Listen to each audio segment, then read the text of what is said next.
The March 21st, 2024 hearing for the Planning and Land Development Regulation Commission is now called to order.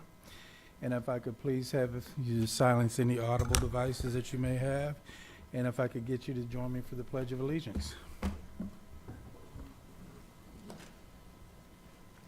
I pledge allegiance to the flag of the United States of America and to the republic for which it stands, one nation, under God, indivisible, with liberty and justice for all.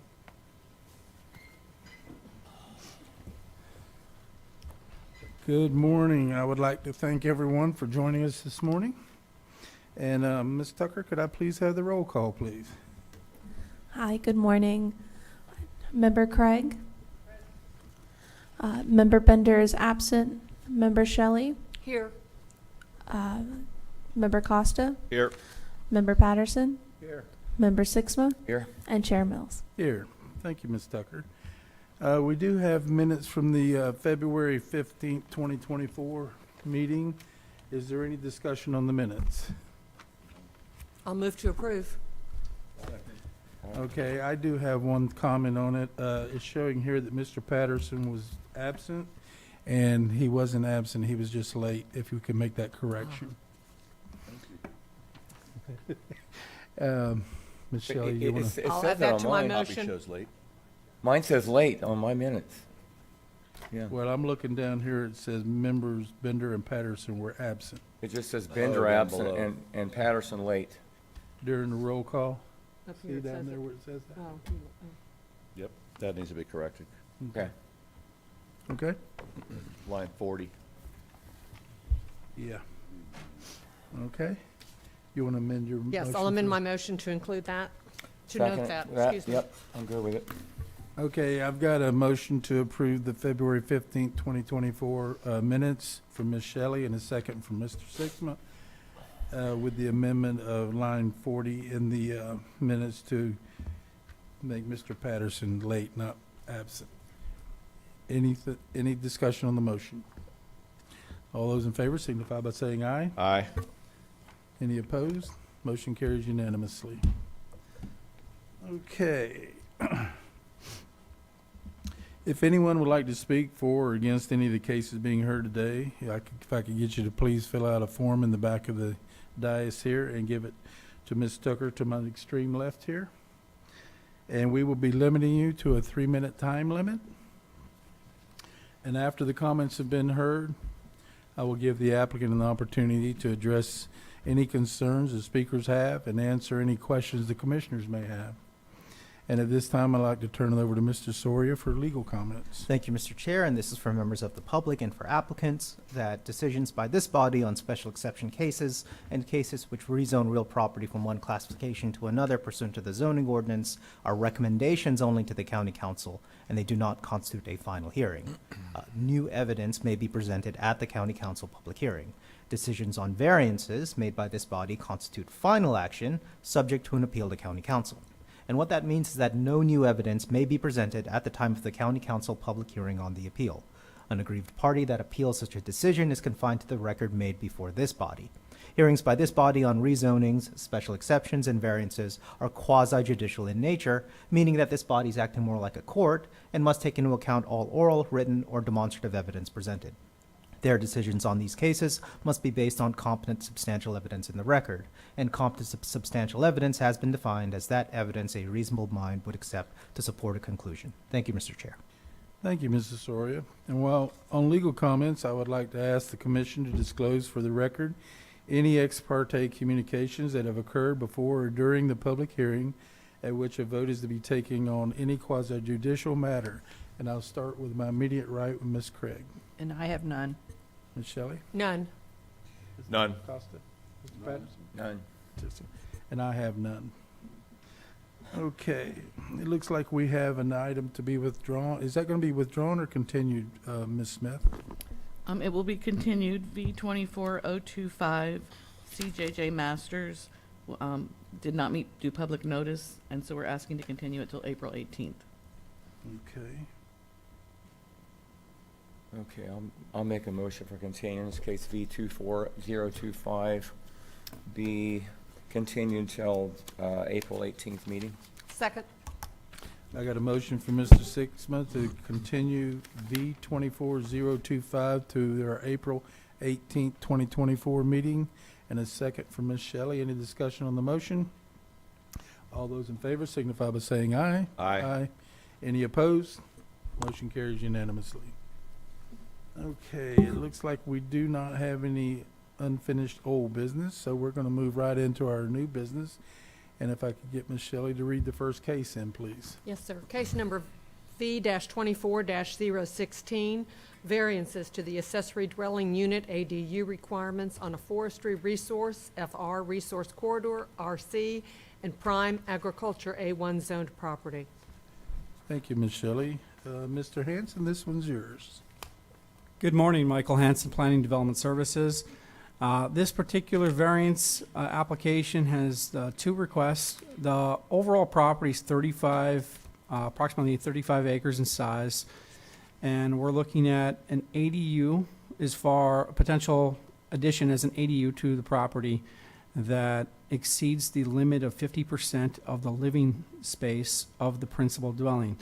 So the house is developed with the property is developed with the principal dwelling that has a house that's 3,335 square feet with a living space of 2,655 square feet. The applicant proposes to construct an accessory dwelling unit, as you can see on the variance site plan in front of you on the screen, where the ADU has a living space of 2,634 square feet.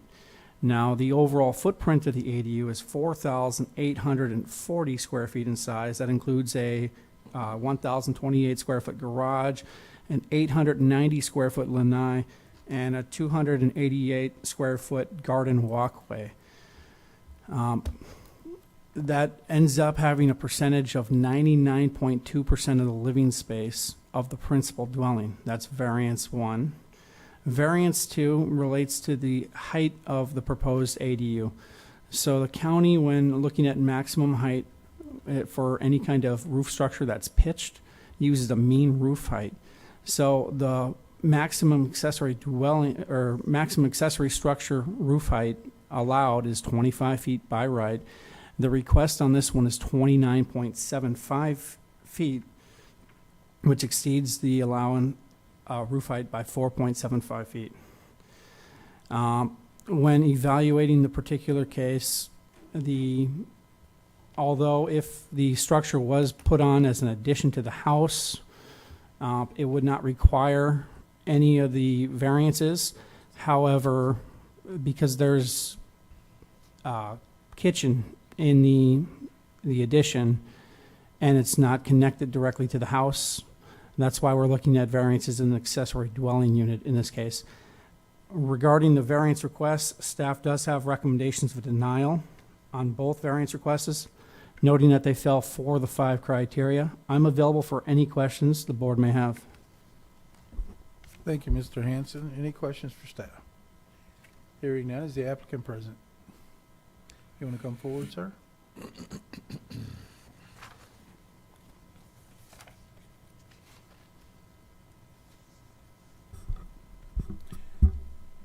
And could I get your name and address for the record? Yeah, my name is Tom Donati. I'm the contractor, 4020 Sorrento Road, New Smyrna Beach. Okay. Mr. Donati, you've heard the staff report. Anything you would like to add to it, or? We went around with this is a association, so we have given you 4 letters of recommendation from the adjacent homeowners in there.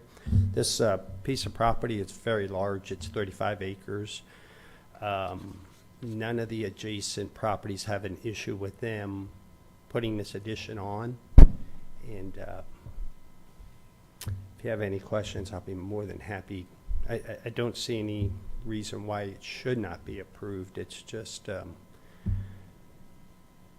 or if not approved, we're asking the homeowner to tear down his whole house and build an 8,000 square foot house, which that's his primary residence. It just doesn't make sense to do so. All right, let's see if we have any questions. Do we have any questions for the applicant? Okay. I have a question. Go ahead, Ms. Yes, Shelley. I have one question. I was just wondering, just for information purposes, why, it's in here, if they had attached it as opposed to the walkway, then we wouldn't even be going through this process. And so that was really just my, It is it's attached attached, but not with the, yes. with the air-conditioned space. Yes. Where it's attached is his lanai. Lanai, yes, Where sir. he's going to do some outside cooking and everything. Okay. And is this actually an accessory dwelling unit, or is it actually their living area? Their living area is the primary house Right. now, and then they have a large family that when they come in, they want to be able to put them somewhere, and that's the purpose of the house. Okay, great, thanks. You're welcome. Okay, let's see if we have any public participation. If not, we'll close the floor and make a decision. No, sir. We don't have any. Okay, you may have a Thank seat, sir. Okay, we're going to close the floor for public participation and open up for commission discussion or a motion. I'll be glad to make a motion. Okay, Ms. Shelley? Yes, I move that we approve variances 1 and 2, case number V24016, subject to the one staff recommendation. Second. Okay, I've got a motion on the floor from Ms. Shelley to approve variances 1 and 2 for V24016, and a second from Mr. Costa for variances 1 and 2 with the one condition. Any discussion on the motion? Hearing none. All those in favor, Mrs. Craig? I have a question about the,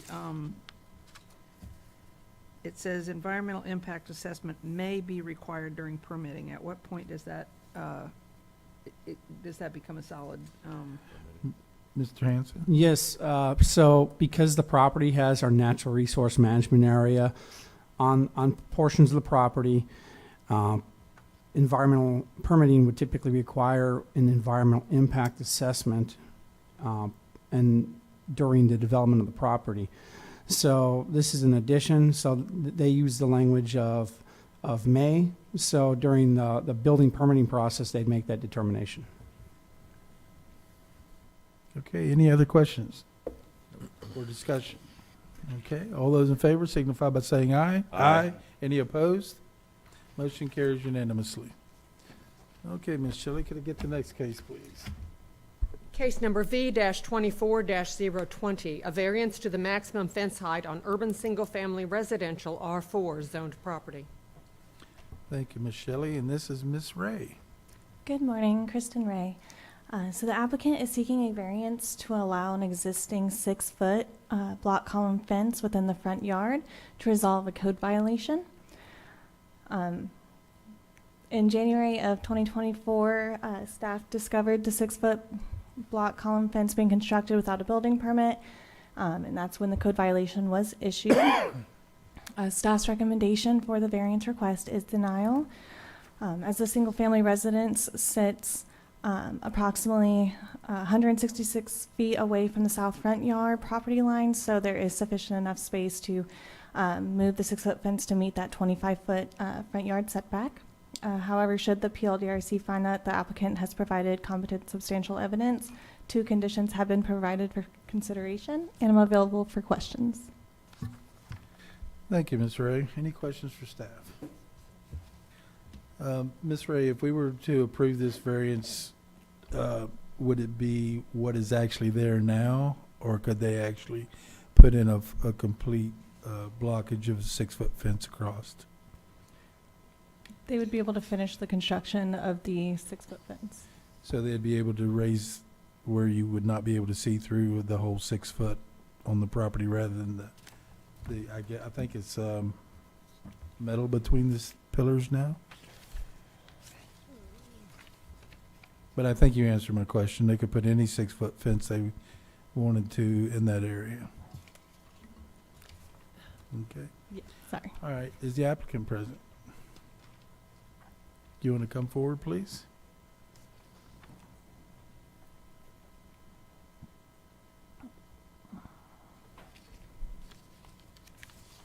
Hello. Good morning, sir. You want to state your name and address for the record? Pablo Diaz, 773 West New York Avenue, Orange City.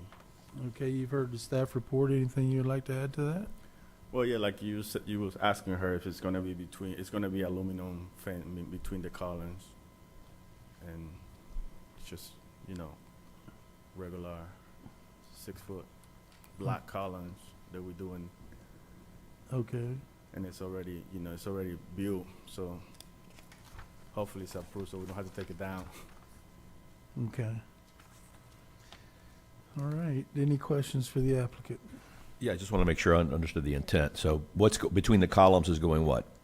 Aluminum. Aluminum, The aluminum like frame, like you can see like through. almost like a cast iron type of aluminum fencing, so Exactly. you can see through. You can see through, yeah, Got it. it's nothing. All right, thank you. Thank you. Like anything, yeah. Okay. All right. We'll see if we have any public participation for this, and then if we do, we'll let you come back. If not, we'll close the floor. Do we have any? No, sir. We don't have any. Okay, we're going to close the floor for public participation, open it up for the commission discussion, and I have a question for staff. Can we put a condition in here that it be unobscured? Yes, you can set an opacity limitation between the columns, because right now the fence has not been completed. Right. So you can, no more than, this has to be reversed, no more than 50%. 50% opacity, 25% opacity, something like that, so that it's see-through. It's not just a pure, but you can actually see through it. So yes, because Yeah, I you are think what granting we're a- trying to do is not prevent it. We're trying to prevent a 6-foot wall. Yes. Yeah. So what do we need to do in order to do that? Put it, You can set another condition saying that between the columns, there is a limitation on opacity. So that forces, actual light to go through between where the columns are. okay. So essentially, if they're going to construct an aluminum rod, between the columns, that kind of forces that they have to at least, they can't make it a wall where you can't see through it. Right. And we can put a percentage on that? Yes. Okay. Okay, motion makers, you got it.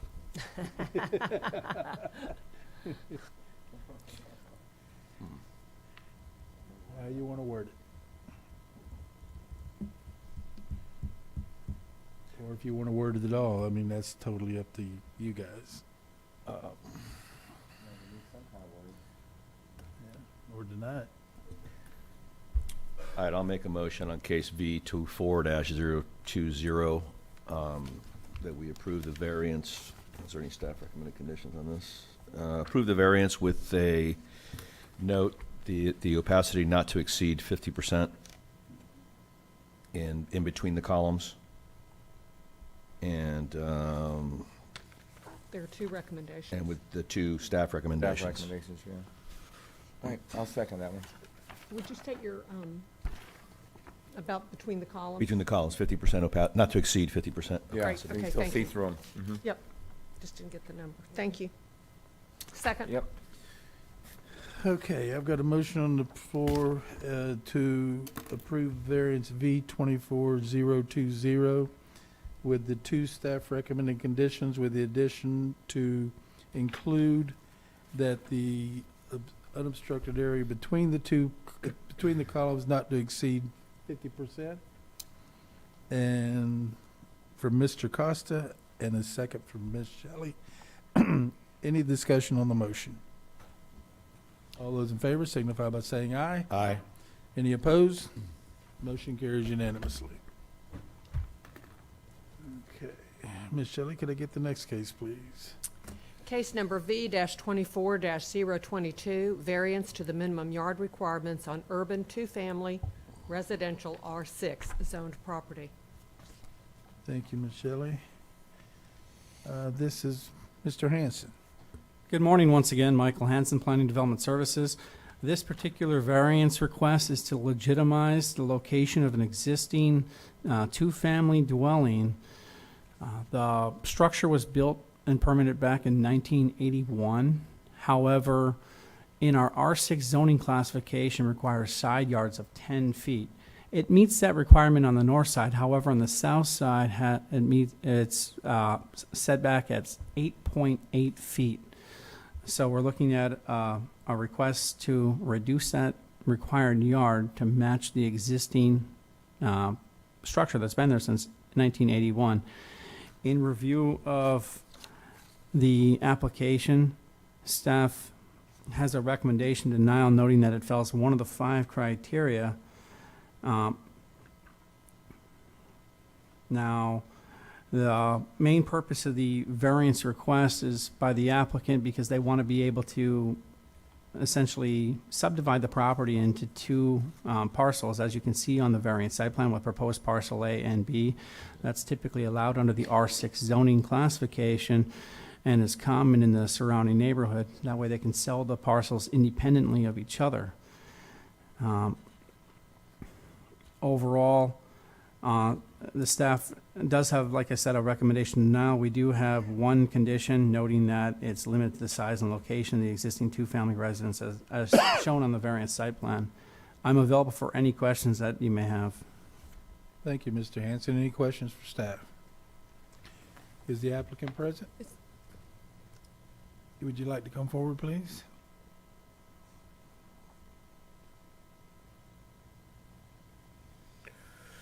Would you like to state your name and address for the record? Jennifer Porter, 1118 Indigo Road.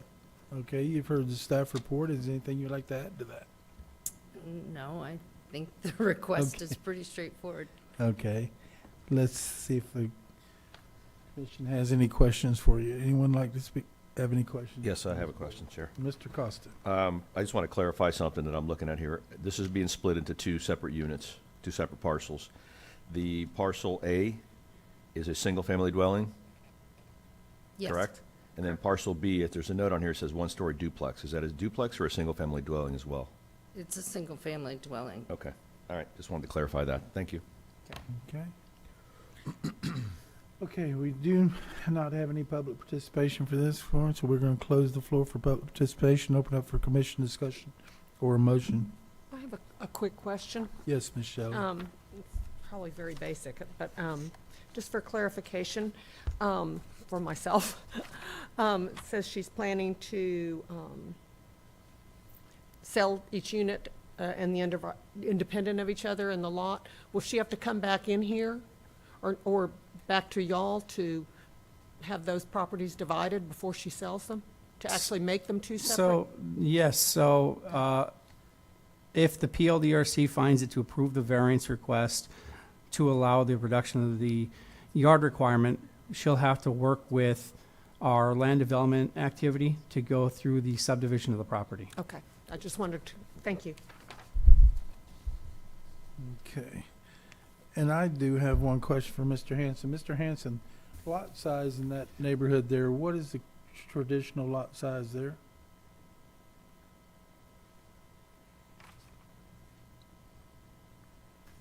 That's the R6 zoning classification. It actually has 2 standards for lot size regarding how it's developed, because it does allow for single-family residences or for 2-family residences. As it is right now, as a 2-family residence, it requires a minimum of, 11,000 square feet. This particular property is 13,600 square feet, so it does meet the minimum lot size. If the PLDRC approves the variance request, and then the applicant goes through the land development activity for the separation or the subdivision of the property, both resulting parcels would be conforming to the R6 zoning classification that is allowed, because we're not able to create any new non-conforming lots. Mr. Chair, if you look at page 10 of your staff report, you Mhm. can kind of see how some lots are divided, some lots are undivided in this general area. Okay. Okay, I just didn't want to make a non-conforming lots in the R6 zoning. Okay. Okay. All right. We've closed the floor for public participation. Now, commission discussion or a motion. I'll be glad to make a motion Okay. that we approve case number V-24-022, subject to the 1 staff condition. Okay, I've got a motion on the floor for Ms. Shelley to approve variance V-24-022 with the 1 staff condition, and a second from Mr. Patterson. Any discussion on the motion? All those in favor signify by saying aye. Aye. Any opposed? Motion carries unanimously. Ms. Shelley, could I get the next case, please? Yes, sir. Case number V-24- 24-023, variance to reduce minimum yard requirements on urban single-family residential R3 zoned property. Thank you, Ms. Shelley. Mr. Shams, this one's yours. Hi, good morning. Stephen Shams with Planning and Development Services. So the applicant is requesting one variance to reduce the north front yard for the construction of a porch. The variance will reduce the north front yard from 30 feet to 20 feet 10 inches. The applicant is building a new single-family home on a corner lot, and the home is oriented towards the east side, which is Dartmouth Road. The applicant wants to construct a porch that wraps around the home on the east and north sides, as seen on the site plan. R3 requires a 30-foot front setback, so he is subject to that on the north and east sides. The east side of the porch is outside of the setback, but the north side encroaches. Overall, staff recommends denial as the variance fails to meet 4 of the 5 criteria. Should the PLDRC find evidence to approve, staff recommends the one condition that it's limited to size and location as shown on the site plan. I'm available for comment or question. Thank you, Mr. Shams. Any questions for staff? Hearing none, is the applicant present?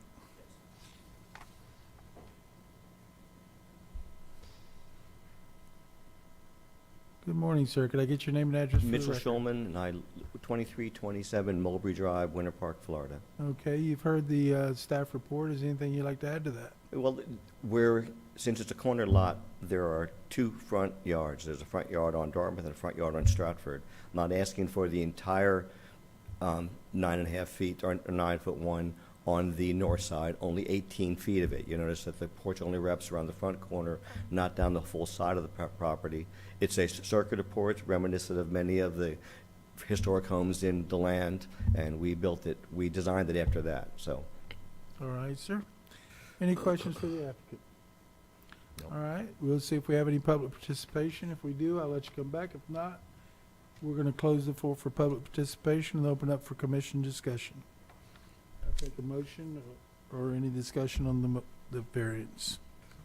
No participants? No, sir. Okay, then I'll make a motion, case V-24-023, that we approve the variance with staff recommended conditions. Second. Okay, I've got a motion on the floor from Mr. Costa to approve V-24-023 with the one staff condition, and a second from Ms. Shelley. Any discussion on the motion? All those in favor signify by saying aye. Aye. Any opposed? Motion carries unanimously.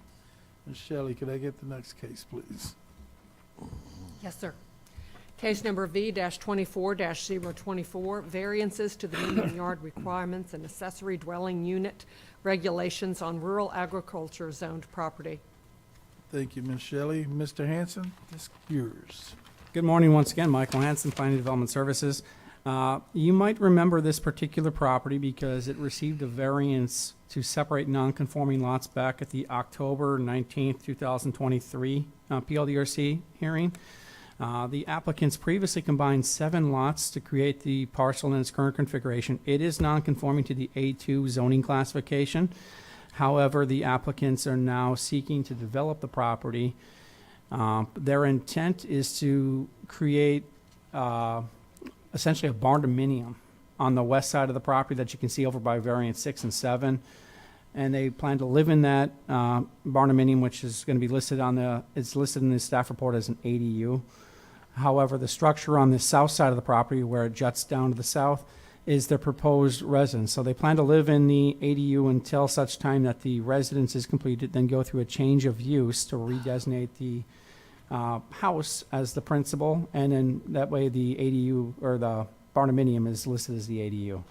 Now, in order to facilitate their request, they needed 7 variances because, as you can see on the variance site plan, it's kind of an unusual configuration where there's a lot of platted unopened right-of-ways, essentially with Highlands Avenue and then Hillcrest Avenue that account for variances 1, 2, 3, 4, 5, and 6. Variance 7 that you can see there to the north of the property, there's a 100-foot wide power line easement which prompts essentially what we would consider a front yard. So the overall variance request that we're looking at for this, and the staff report breaks it down so that variance requests 1, 2, and 3 deal with the proposed residence. Variances 4 and 5 deal with the applicant's proposed swimming pool that they're trying to construct, and variances 6 and 7 deal with the proposed barndominium ADU. It's interesting because due to the parcel's width, especially on that north side, north of Highlands Avenue, it's 108 feet wide, so applying the front yard setbacks or yard requirements from the Highlands Avenue unopened right-of-way, and then also the power line easement, would leave the applicants with an 8-foot wide buildable area. Now, on the south portion where the proposed residence and swimming pool is, there's a portion of Highlands Avenue on kind of the northeast portion of that south side that prompts variance 1, as you can see. And then on the west side of it, Hillcrest Avenue, it exists there, which prompts variances 3, 4, and 5. Based on the proposed structure that you see, variance 2 is actually a side yard. Now, the proposed residence that you see on the south portion of the property has a 5,300 square foot footprint.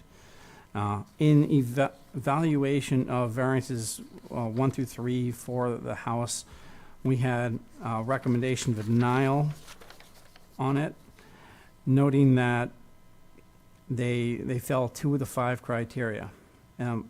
Variances 4 and 5 also fell 2 of the 5 criteria for the swimming pool, noting that the structures could potentially be reduced in size to reduce the request that they're looking for in the area. For variances 6 and 7, we evaluated the criteria and have a recommendation of approval.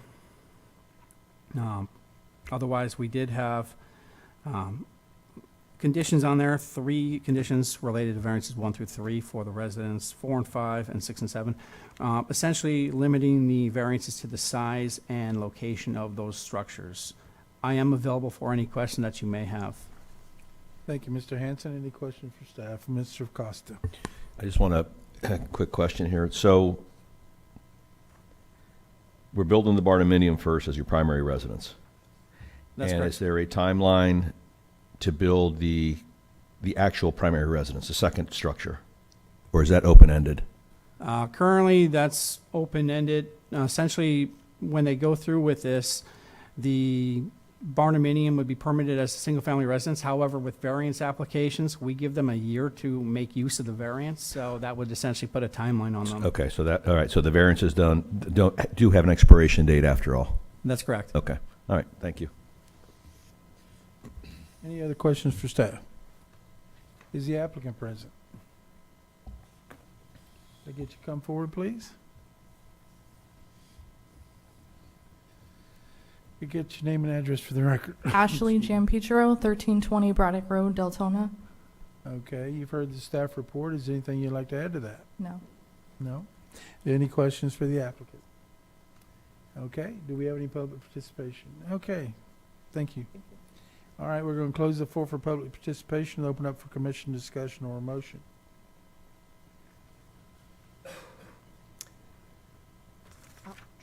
All right, let's make a motion here. Be glad to make a motion. Please.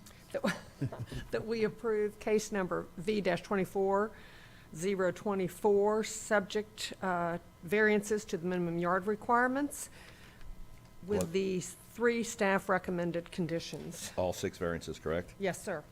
I second. 7. 7. Oh, 7. that's right. Turn Yep. the page. Yep, sorry, 7. Yeah. I'll Okay. second.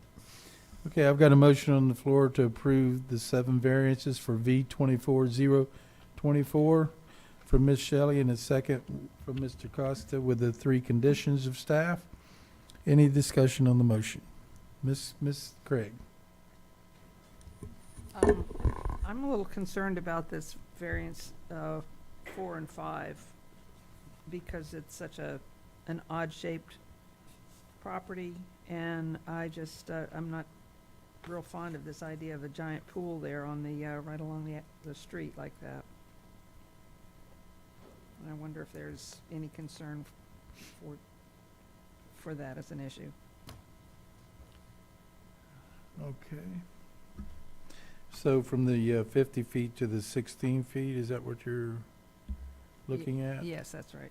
And then the swimming pool to be located in the front yard.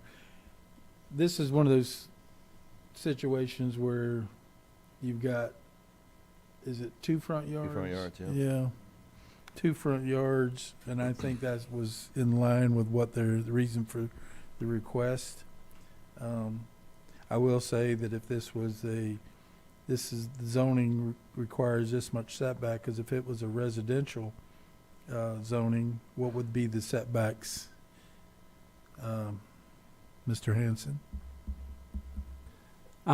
If it was zone R1, So what would be if the that setback? unopened right-of-way wasn't there, and it wasn't considered a front yard, it'd be considered a side yard. An accessory structure for swimming pool, excuse me, is allowed to be essentially 5 feet from the side yard setback. Otherwise, if there's a screen enclosure, that'd be 5 feet. Otherwise, water's edge is 8 feet.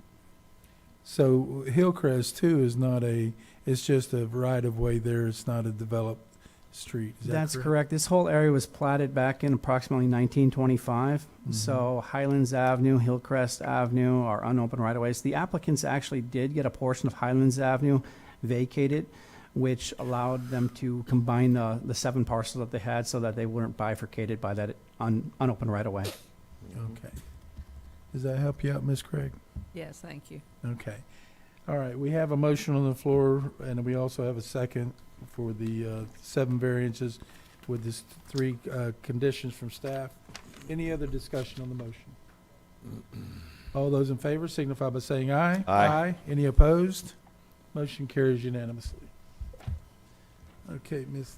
Shelley, could I get the next case, please? Yes, sir. Case number V-24-026, variances to the minimum yard requirements and maximum lot coverage on urban single-family residential R9 zoned property. Thank you, Ms. Shelley. And Ms. Ray, this one's yours. Good morning. So the applicant is seeking 3 variances. Variance 1 is to reduce the east front yard from 25 feet to 24.5 feet for the existing single-family residence. Variance 2 is to reduce the south side yard from 7 feet to 3.6 feet for a replacement wood deck.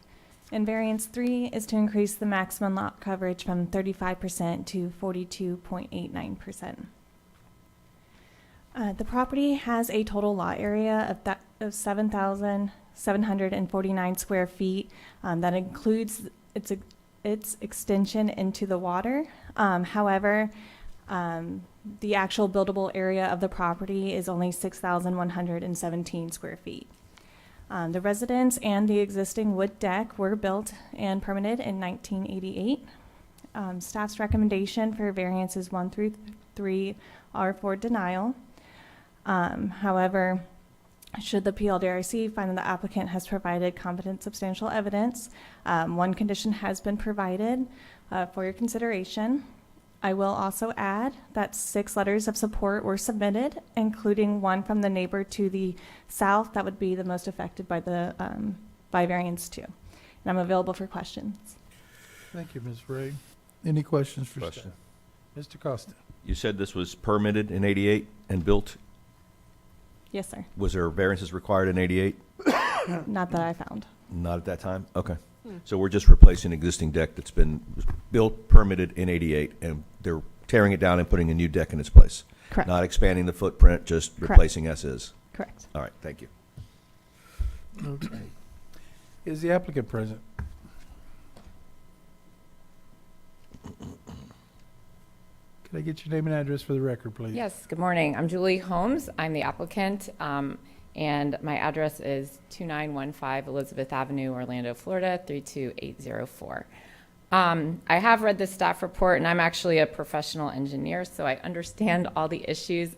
There was the house was built in 1988, and so before that, there were no codes. So that's kind of a lot of the issue what's here. So, this is a dated home. It needs a lot of work. And when my parent, and actually I am the agent for my parents. So this is a family home. So when we bought this house, we approached it, you could either renovate it as is or do a tear down and rebuild. So clearly a tear down and rebuild has more environmental impact. I don't know if they have the image that shows the lot extending into the water, but there's a large portion that's not even buildable because of the water that's there. And so when we approached it, we wanted to look at the impacts to the environment, our neighbors and community, and to make sure that we could get into this house as soon as possible. And the way to do that is a rebuild versus tearing it down and starting it over. So if you weren't already clear, these three variances already exist today. The front one is to reduce the front yard setback. The house is actually at 24.5 feet. I mean, we're not going to tear it down and push it, back half a foot just to meet that variance. So hopefully that's easy to go through. The side yard, there is an exterior stairwell. So that's where and we have a 7-foot side setback. Most homes in these areas actually extend the footprint to these side setbacks. On both sides, we're not even meeting that. So, we're losing a lot of buildable area. So that's why these stairs are outside. We have a deck that goes around. And so that's where, in order to get down the stairs and then walk around them, we need to kind of come additional 3.6 feet instead of the 7-foot setback. For variance 3, the maximum lot coverage is 35%. We're actually asking to get to 42.9. But when I was going through that, what's not clear is, as today, the house, if you were using the calculations I submitted, you're already at 40.56. So I'm actually only asking for 2.33 additional increase in square footage. But when I was looking last night, I actually took those calculations based on the buildable square footage of the area, which is at 6,117, not the 7,749, which is the tax basis, which I said part of it's in the water, so you can't even go through that. So when I go through and look at the staff criteria for variances 1 and 2, which is the deck in the front setback of the house, the only condition we didn't meet was whether the special conditions and the circumstances don't result in actions from the applicant. Well, clearly they're already there. I didn't cause them. So if that was approved, we meet all 5. So I would hope that those 2 variances are easily approved. The third variance, which is that maximum lot coverage, I just said I made some calculation errors. I'm really asking for a very small number. And if you took the existing footprint and used it against that 7,749, I think I'm actually at, sorry, I had that calculation. I'm actually only at 32% lot coverage, and the max is 35, so I'm already under it. So, however you look at it, I do believe I meet it already, but I messed it up in my application, and so I put it in there. But we actually have received approval from all 3 of our neighbors. One of the neighbors are the dolphins that play in the water, so they shouldn't count, but the north, south, east. And the 2 neighbors, the north and south, something that should be noted is they're about 2 feet higher in elevation. And so this, we do sit in a little bit of a lull. Because they're 2 feet higher, there's little retaining walls. So, anything that we do on the ground hopefully won't affect them. And, we're just hoping that this is a dream home. And this is a non-conforming lot anyway. A typical lot is 75 feet in width. This one's only 50. And, and so hopefully, when I'm going through it, I think the big issue is if we were to tear down and bring in dirt and tear up the land, you would have a lot more impact to that lagoon, which is the reason why we bought the property. So in my opinion, we've worked really hard with the architect to get a plan that works for us, that has a minimum impact, gets us in the house. And thank you for your consideration today, and I'm here to answer any questions that you have. Okay, Ms. Craig, you had a question? Yes, on page 9, under the maximum lot coverage of 35%, you mentioned to allow the installation of a pool, and that's the only reference I found to a pool in this application. What are the plans for that? So I don't know if you can tell, but the plan that's on your screen there, if you can kind of see, there's the square, I don't know, the darker area, and then it kind of comes out to like a little octagon shape. There was a renovation on the house, which actually pulled that area into an enclosed space.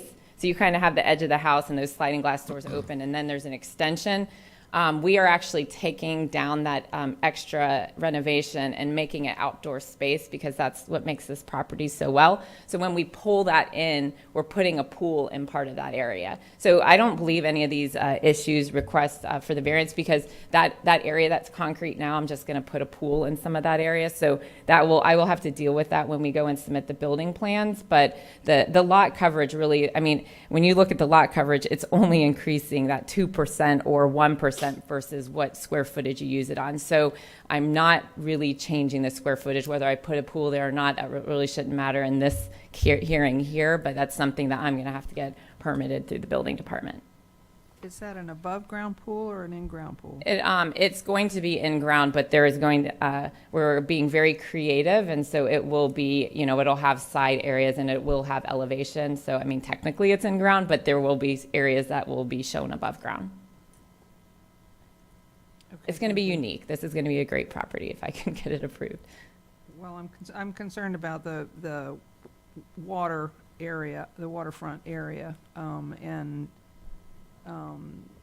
the possibility of an issue with the pool. So, and I don't believe there's an issue because if you look, there's that 25-foot rear waterfront setback. And what I failed to mention is all of these renovations keep us out of that.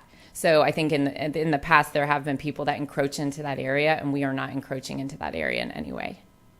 And I think that's the most important part of the renovation, is to not impact that setback. Okay, thank you. Okay, let's see if we have any public participation. Do we have Thank any? you. Thank you, ma'am. All right, we're going to close the floor for public participation. You do have, you have a form there, Ms. Tucker?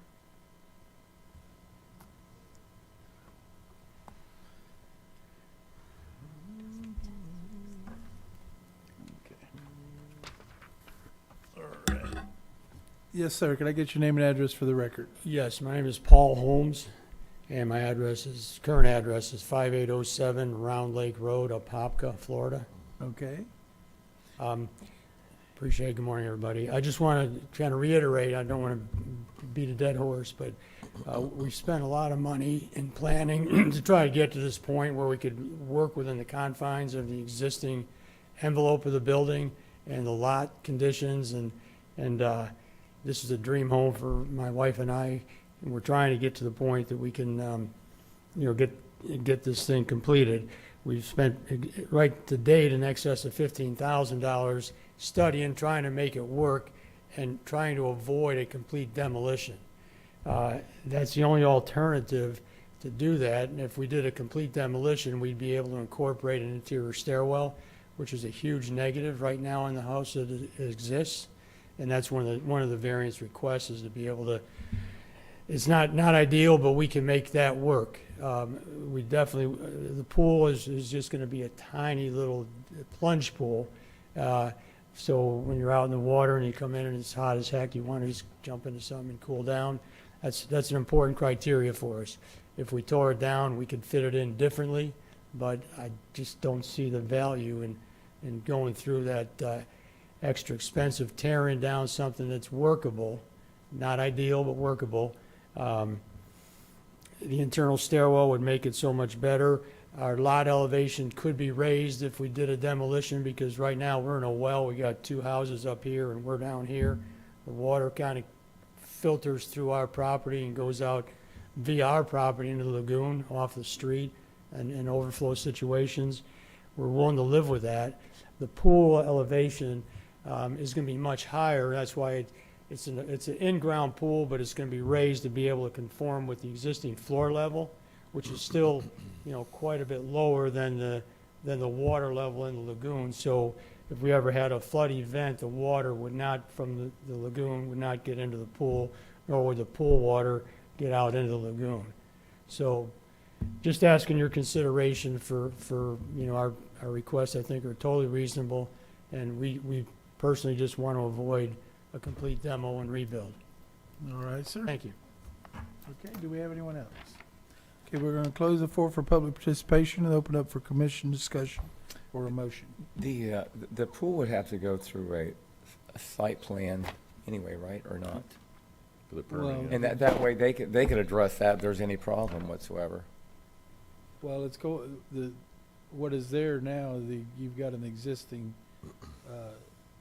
that's what they just want to keep it within that existing area. Yeah, Inside yeah, that yeah. footprint, yeah. Yeah, existing Okay. footprint. I'm ready to make a motion. Anybody's? Go ahead. Ready? Okay. I'll say case V24026. I make a motion for approval with the one variance from staff. One One condition? recommendation. Oh, recommendation, I'm sorry. Second. Condition. Okay.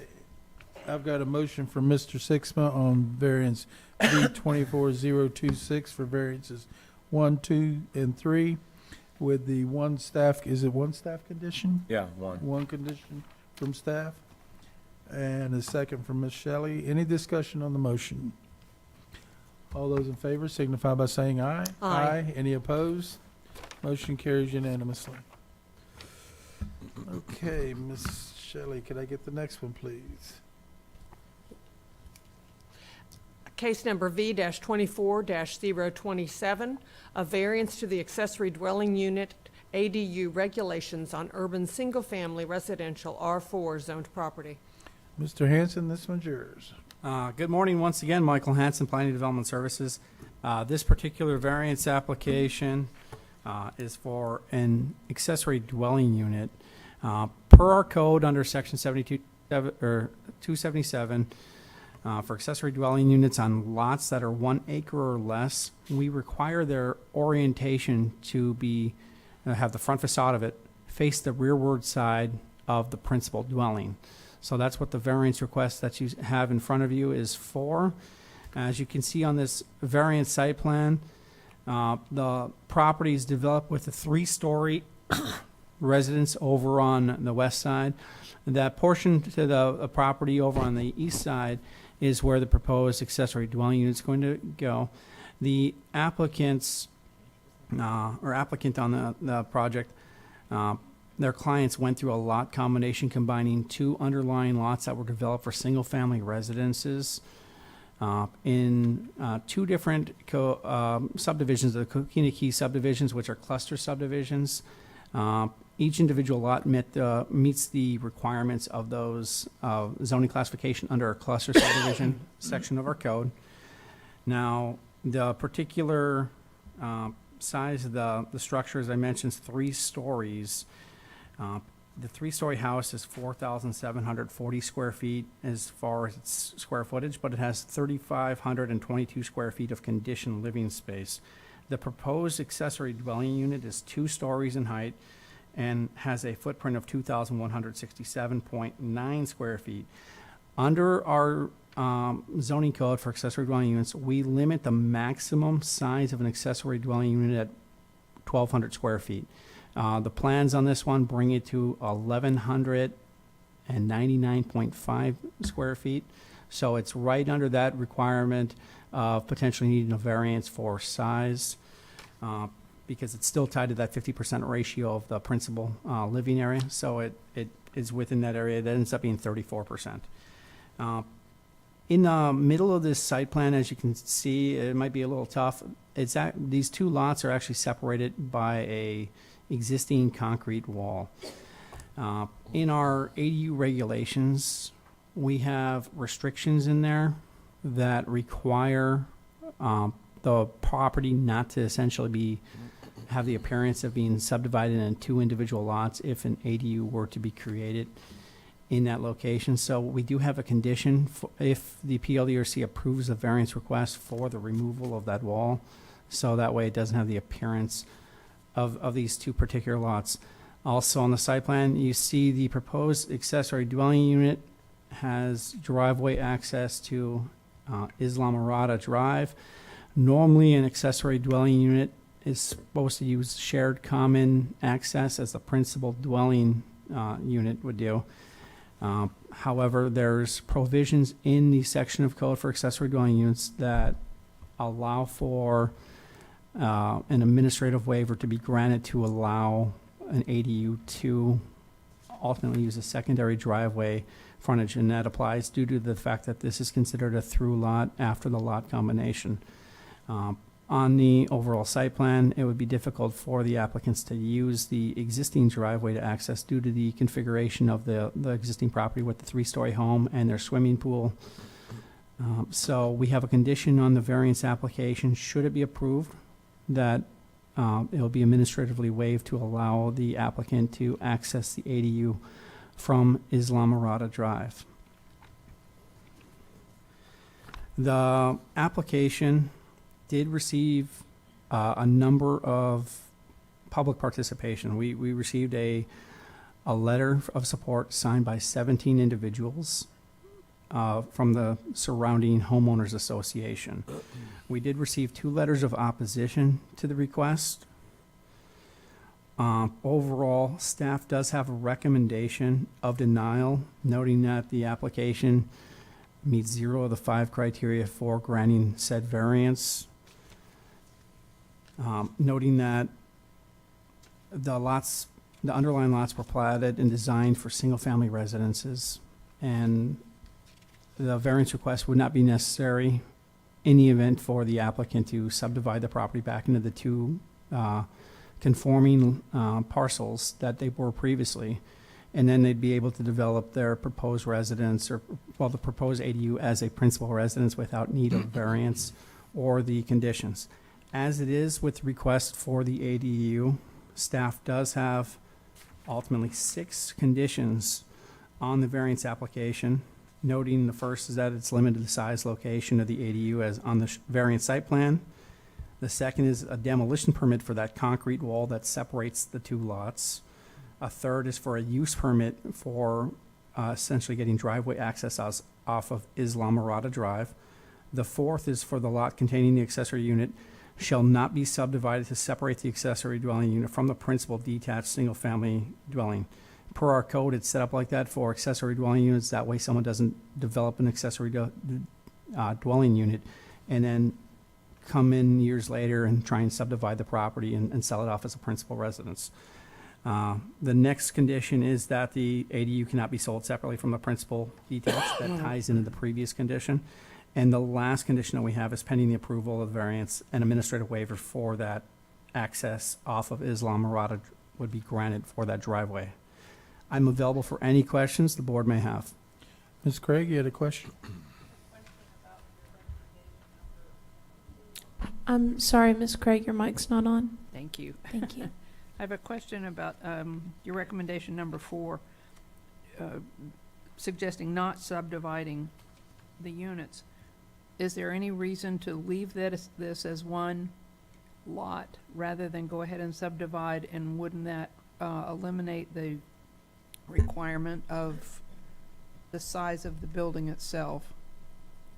So in the staff report under criteria 4, it talks about the variance is not the minimum necessary to make reasonable use of the land or develop the proposed ADU. I specifically mentioned that the lots could be subdivided back to their previous configuration so that they could get what they're asking for without going through a variance application or needing a variance in the first place. So staff had a finding that that criteria was not met. Okay, thank you. Mr. Costa, you had a question? Yeah, I just wanted to clarify, you said there was 2 letters of opposition? That's correct. I have 2 letters, but they're the same one. So when I looked at them, the letters, essentially the same format. One is signed by a Joel Riccardi, and then one is, I believe it was a Mary Brownin. Or I Yeah, forget that's the copy that we have. It's the same one signed by Mary Ann. 2 of the same one. Okay. So you said We don't there's have actually the a tab. second? There is a second one. Miss Tucker has it over at her. Okay. Just want to make sure. Okay, any other questions for staff? Is the applicant present?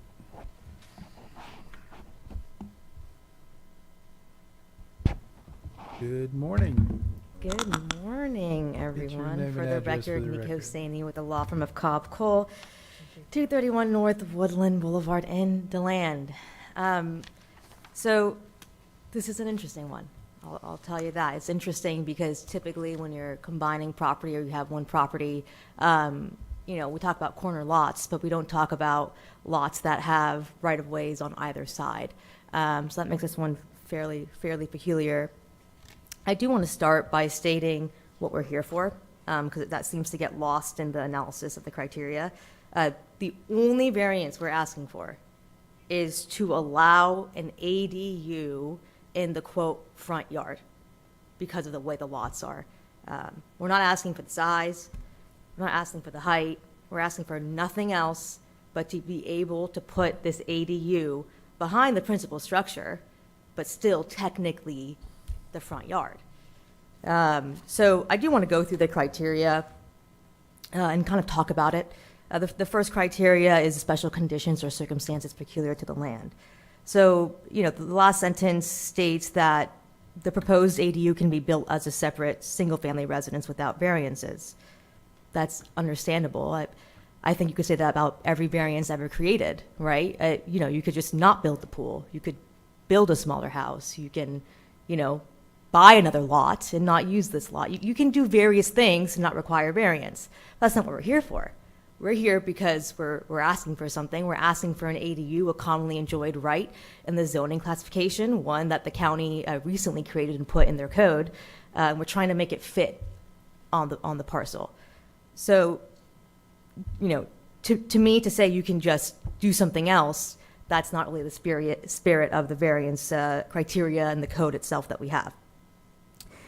Here, you're also looking at a backyard space that's very small. What didn't seem to be noted is that there are easements that line this property.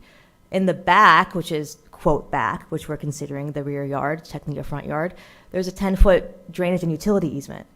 So let's say you didn't subdivide this property, you didn't combine this property, you only had the front piece, and you want to put an ADU on it. It's physically impossible.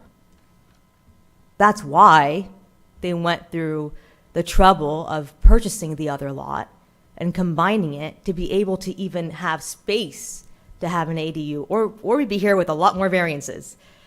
So we were trying to limit the amount of variances required and do what we could in order to have an accessory dwelling unit on this site. And so now we only need one variance as opposed to like 7 because of the space and the constraints of the lot the primary structure is on. So that's number one. Number two, special conditions and circumstances do not result from the actions of the applicant. Now, I would point you back to what we're here for, because you're only looking at what we're asking in terms of the variance. We're asking to be able to place a structure in a front yard that we view as a rear yard. Well, we didn't create the roadway there. That's been there. That's not, having double frontage was not created by the applicant, right? Obviously, we're asking for something. We want to put an ADU, but again, it's a commonly enjoyed right. Number 3. So number 3 states that literal interpretation of the provisions would deprive the applicant of rights commonly enjoyed by other properties in the same zoning classification. Well, that's what I've been talking about. There's no way we could have an ADU with the front lot. It wouldn't be possible. We'd be here for a lot more variances. It's, the size of the ADU is consistent with your ADU regulations. It's less than 1,200 square feet of air-conditioned space. That's what we're required to meet, and we're meeting it, along with every other requirement of the ADU regulations, except for the fact that we got unlucky and we're on a little island, and so to combine the lots, you have double frontage. The other note on number 3 states that it seems like the ADU appears to be a principal residence. I'm not sure how that's relevant here, because we meet all the ADU requirements. The whole point of the ADU regulations with respect to size is to make sure you're not having these, 2 massive residences. But we meet those requirements. This isn't about what we're here for, which is being able to put an ADU on the, quote, frontage of a lot. Look at number 4. The variance granted is the minimum variance required. Well, the response is the same. We'll just subdivide it and do something else. That's not what we're here for. That's not relevant to the question of the variance, which is how do we compensate for, how do we make it such that we can put an ADU on the rear of the property that is now the frontage? That's the question that we're asking. We're not asking whether we can build another residence or we can subdivide some more or do anything else. We're asking if you review the criteria and you look at the situation that we're in with that exact lot in that configuration, does it make sense? Does it make sense to have an accessory dwelling unit behind the principal structure, but because of the double frontage, it's technically viewed as part of your code as in front of the structure? And the last one, the grant of the variance will be in harmony with the general intent and purpose of this ordinance, on and on and on. Well, we already went through the HOA. The HOA has approved us. We made sure to do that before we got here so that we're not kind of sitting here wasting our time. It was reviewed by the Architectural Review Committee, approved by the HOA, permissible by the HOA. And so now we're asking you to look at what the HOA did, look at your ADU regulations, look at the circumstance of this lot, the fact that it does have dual frontage, the fact that we're only asking for one variance, and we actually lessened our variance requirements by combining the lots, and that this is an ADU for our clients' ailing parents, which is one of the many reasons the ADU regulations were formed, in order to be able to house individuals like that. And as a result, we ask you to respectfully approve this variance. Here for any questions. Thank you, Ms. Husseini. Any questions for the applicant? These lots were combined recently, 2022. 22? And so once the ADU goes on there, and so the stipulation in here is that they cannot be then sold separately? Correct. Because you'd have No to problem. you have to separate the lots again, which I don't think you get that through here the second time. Outside of that, yes, then you're dealing with a yard or a property that has technically 2 front yards. And that's the situation that we're in. I don't see in here in our packet the approvals from the HOA or the ARC. Were those left out intentionally or just, or? I'm not sure. That may, The package? No? That'd be nice. but happy to provide that to you, that it was formally approved. Yeah, it'd be nice to see that. Yeah. I'd take you at your word, but it'd be nice to see that. That's all I have, thank you. Me, a lawyer? My word? Yeah. Any other questions? Okay, any other questions for the applicant? Okay, let's see if we have any public Thank participation. you, Mr. Chair. Thank you.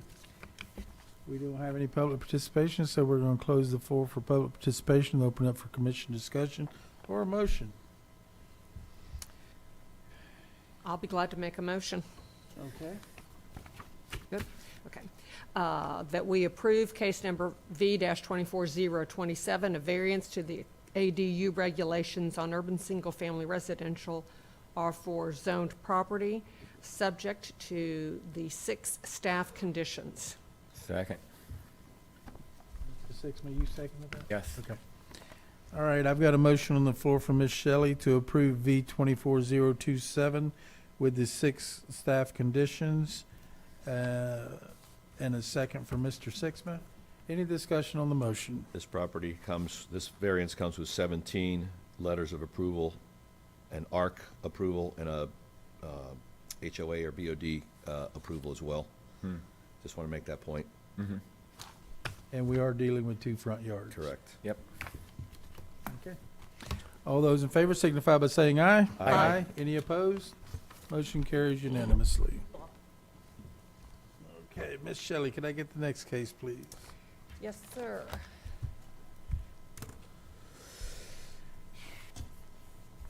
Case number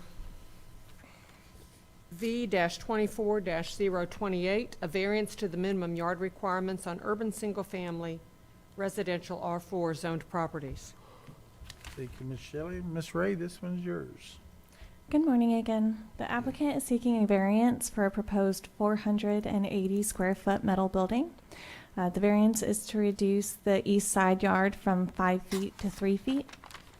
The proposed accessory structure is less than 500 square feet and therefore able to go to that 5-foot setback. The applicant stated in their written petition that the proposed location would provide sufficient space, approximately 5 feet between the residence and the metal building. Staff's recommendation is for denial. However, should the PLDRC have find that the applicant has provided competent substantial evidence, the following condition has been provided for consideration, that the variance is limited to the size and location as shown on the variance site plan. I do also want to add that 4 letters of support were submitted, including the neighbor to the east that would be most affected by the variance. And I'm available for questions. Any questions for staff? Ms. Ray, is this an existing building? No, sir. It's a proposed building. Yes, sir. Okay. All right. Okay, is the applicant present?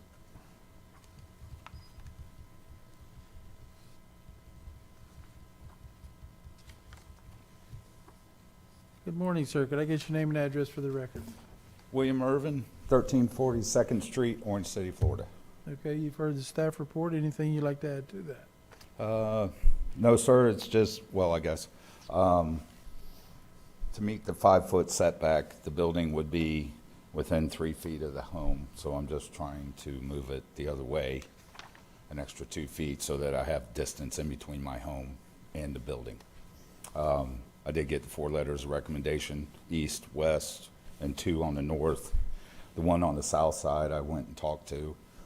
He did receive a letter and all that. He said he was going to send a letter, but he didn't. But we're separated with 20-foot tall viburnum. He wouldn't even be able to see the building anyway. And then the other lot is empty, and the gentleman lives in New York. That's all I have. All right, sir. Any questions for the applicant? All right. And I noted here that you do have, how many letters of support? 4. 4. I sent out 6 letters. Because I put right here, I've got one additional. Okay. All right, sir. Let's see if we have any public participation. If we don't, we'll move forward. We don't have any public participation, so we're going to open up for, we're going to close the floor for public participation, open up for commission discussion or a motion. I'll be glad to make a motion. Go ahead, Ms. You Shelley. ready? Okay. That we approve case number V-24-028, a variance to minimum yard requirements on urban single-family residential R4 zoned property, subject to 1 staff condition.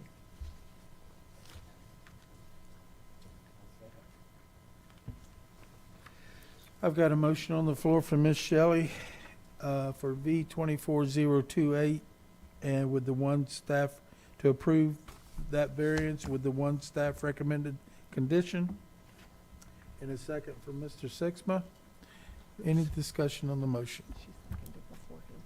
No, she seconded before. Don't need, but that's all Oh, right. I didn't hear. Okay. I am kind of hard of hearing. Hit me every now and then. Have to say it a little I'm louder sorry, when Ms. you say Craig, I did. second. You're way down there. I apologize for that. Okay. Any discussion on the motion? All those in favor signify by saying aye. Aye. Any opposed? Motion carries unanimously. Ms. Shelley, can I get the next case, please? Yes, sir. Case number V-24-029, variances to increase the maximum height requirements and reduce minimum yard requirements on urban. I believe it has a door, as seen on the 3-dimensional model on the right of the screen. And variance 2 is for a decorative rooftop wall. This variance is for, variance 1 is to increase the maximum building height from 35 feet to 45 feet.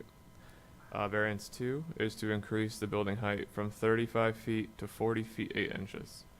So our zoning code allows maximum building height of 35 feet, and our building code allows an additional 3 feet for a safety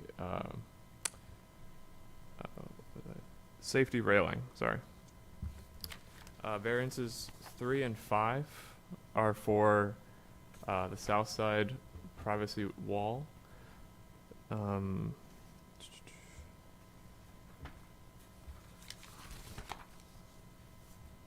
These walls include gates and act as passages for the home, but not necessarily as a fence, as they do not extend around the perimeter of the property. Each wall has a gated entryway of 7 feet 5 inches, and additional adornments that increase the height of the wall to 11 feet 4.5 inches. Section 72-282 of our zoning code specifies that all fences, walls, and hedges have a maximum height of 6 feet. So these variances are for the additional 5 feet 4.5 inches. And then variances 5 and 6 are for the locations of the privacy walls. So since the walls function as design features of the principal structure that extend to the property line, they are technically within the side yards. Therefore, these variances are to reduce the side yard from 7 feet to 0 feet to account for their proposed placement. So variances 3 and 5 are for the south, and variances 4 and 6 are for the north. So overall, staff recommends denial, as all of the variances fail to meet 4 of the 5 criteria. At the time of the review, we did not receive any letters of opposition, but since then, we did receive one. I believe that was provided to you. Should the PLDRC find evidence to approve the variances, staff recommends 4 conditions. Condition 1 is that the variance 1 for maximum height is limited to the proposed rooftop stairwell as depicted on the architectural elevation. Variance 2 for maximum height is limited to the proposed decorative rooftop wall as depicted on the elevation. Condition 3 is for variances 3 and 4 for the privacy wall height on the north and south sides are limited to the elevation. And then the last condition is that variances 5 and 6 for the location of the privacy walls are limited to as depicted on the variance site plan. I'm available for comment or question. Thank you, Mr. Shams. Any questions for staff? Hearing none, is the applicant present? Would you like to come forward, please?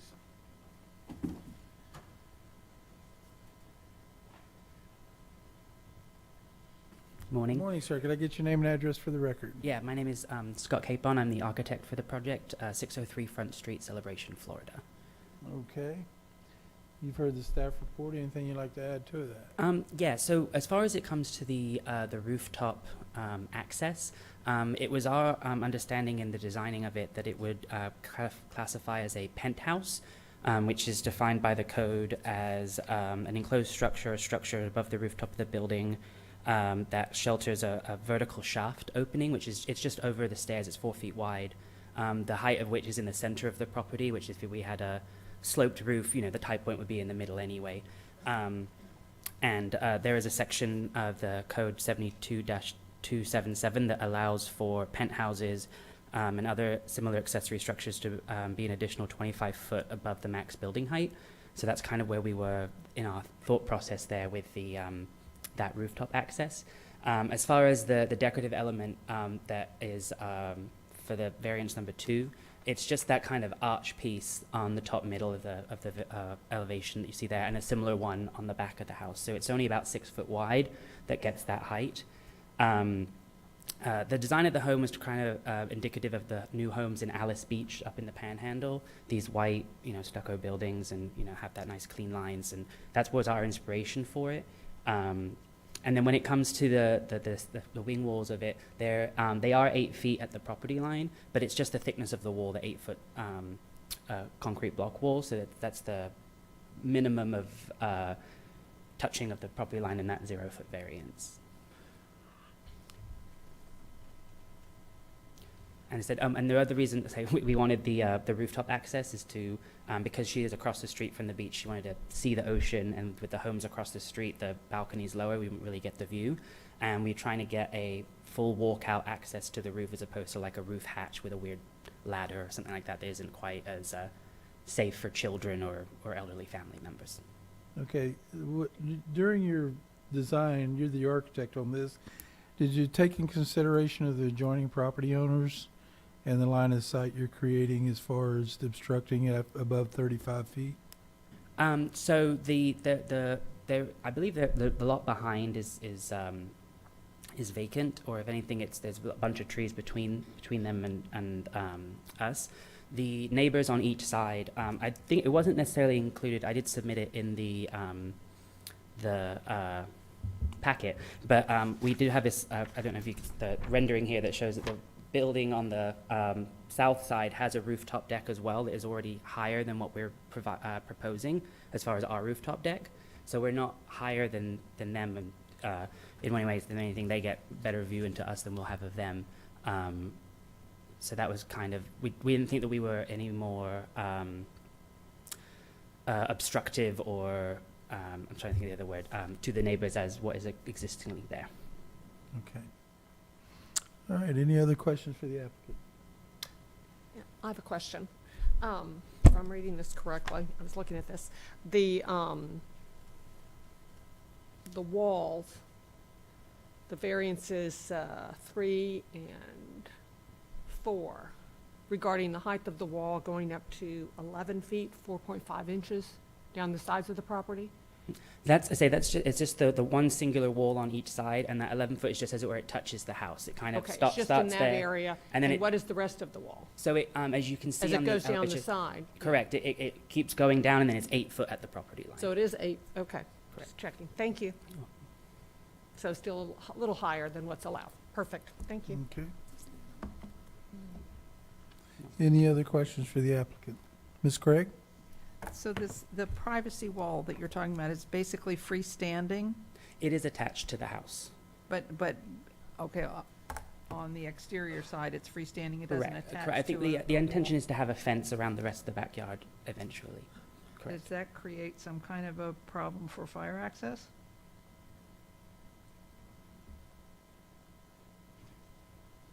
Not that I know of. Okay, thank you. Okay. Do we have any public participation forums? Okay. We're going to close the floor for public participation, open up for commission discussion. Okay, I've got a real issue with variances 1 and 2, increasing that roof height to 45 and 40 feet. I think 35 feet in a residential area is more than enough. We've run into this recently when we were having a problem with someone going to the 35 feet height. So I'm not in favor of variances 1 or 2. I will agree with you on that, because we've turned down several before that we're trying to exceed that height, so I've got a problem with the 45 feet myself. I would agree on that as well.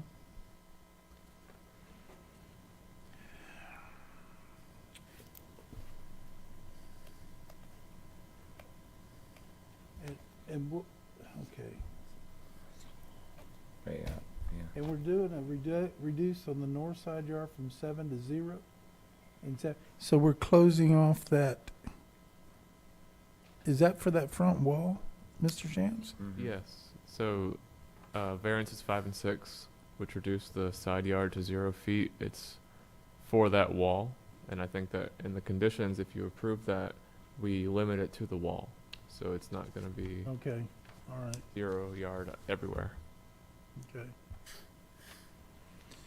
That's just where I stand. Well, until they put a fence up and then run the length of the property, that's going to have to be another variance, put the fence at the 0 lot line, correct? No, sir. So fences are allowed to be on property? On property grade? lines. Okay. Up Well, to 6 feet. So they'd be attaching it right to the edge of that wall, which is just a decorative wall, basically, Yes. an entry feature, if you will. And those walls are outside of the front yard setback, so Mhm. there's no issue there. Yeah, if you take a look at the side view up there, it actually gives you a better depiction of it, just a wing wall. Yeah, I'm not sure on this height thing either, honestly. I think we need to discuss that amongst ourselves here for a Okay, bit. do you Yeah. want to take the variances into bit, or separate 1 and 2 out of it for right now and just do a variance? We can look at 1 and 2. Well, let's take a look at 1 and 2 since we're Okay. just kicking it around. So if you look at 1 and 2, what you're basically eliminating is what would be a barrier wall on the roof for a sun deck. Right. And the question is, if they remove that, could you put a fence up there instead and still use that as a deck, or is that also part of your overall height requirement? That is part of it. So the zoning code allows a 35-foot max height, but the building code allows a 3-foot safety railing. Okay, so the safety railing could still go up there as opposed to a masonry construction and go above that height. Yes, sir. So the adornments they include Mhm. are in excess of that 3 feet. Got it. So that it goes up to about 40 feet and 5 inches. So technically, everything that's up there could be eliminated and kept, and that variance not put up, and they could still put up a 2-foot, 3 foot. 3-foot retaining fence They wall. can't do that without a variance for the 3 foot, can they? No, well, it's separate, so the building code permits that. So it's 35 feet plus the 3 feet of the safety fence. That's allowed. Yeah. That is allowed? Yes, sir. Okay. All right. But it also eliminates the penthouse itself. So the moment we cap it at 35, the only access would be a scuttle hole to get up onto that sun deck. Yes, correct. Or an exterior stairwell. Well, I don't think that they have the sideline there for an exterior sidewalk, but that they have that I don't know what the capability back of the without house is like. creating another variance for the setback. Because the stairwells would then stick out into the side setbacks. Mhm. I haven't seen what the backside of this thing looks like. Yeah, I think from a consistency standpoint, I've got to stick with the 35-foot on here. Because even though this Take one a here, motion on variances 1 and 2 for right now. yeah, even though this one here doesn't have any neighbors per se that have blockage because the lot across the Because it street does- is vacant, it doesn't mean it'll be vacant forever. Right. So, Could I get a motion on variances 1 and 2? I hate making motions to the negative. We'll make it for the positive. All right, Oh, in case number V-24-029, make a motion that we approve variance number 1 and variance number 2. And we'll come back to 3 and 4 separately with any staff recommended conditions on here. Yep. If we could just make a clarification for you. Yes. Yeah. This is not considered a penthouse. Right. There's only 2 circumstances where that happens. This is not one of those circumstances. They could eliminate all of that stucco around that staircase, Mhm. still have the safety railings that are required by our code, our building code, and not have that addition go up that high for the stairway.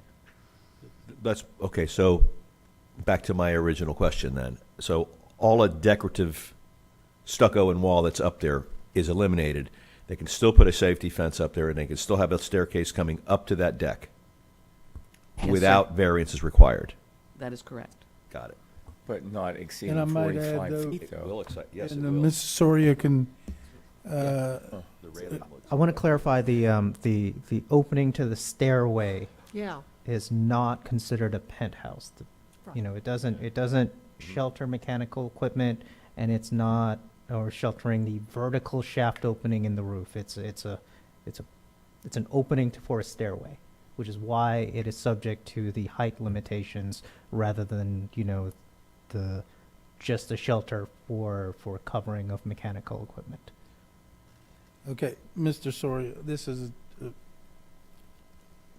procedure question.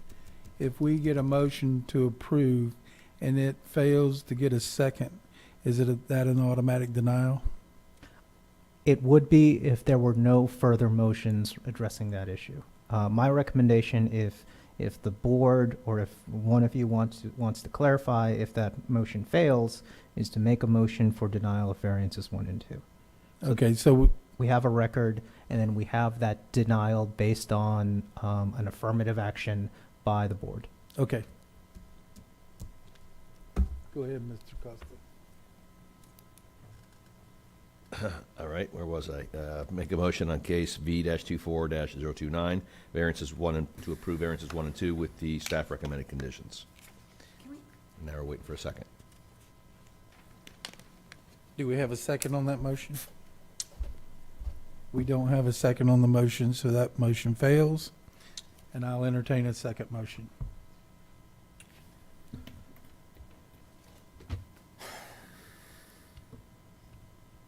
Not everybody at once here. Go ahead, I don't like making motions in the negative. I don't like. Go ahead. negative No, motions. Go ahead, Ms. Shelley. I was going to ask a question. I did note that the applicant, is there no way for, No. it's okay, up just close checking. before. I just saw a hand go Close up out before. there. I'll tell you what, let me make a separate motion Make it here. in the denial, they said. I don't like, I can't, Like it, okay. yeah. I'm gonna make a motion on case V-24-029, on variances number 3 and 4 for approval with staff recommended conditions. Let's go with that first. Second. What about 5? Oh, and I didn't see, 6? I didn't see 5 and 6, sorry. 3, 4, 5, and 6.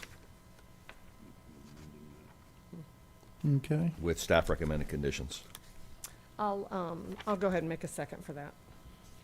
Okay, I got a motion on the floor from Mr. Costa for variances 3, 4, 5, and 6 for case number V 24029.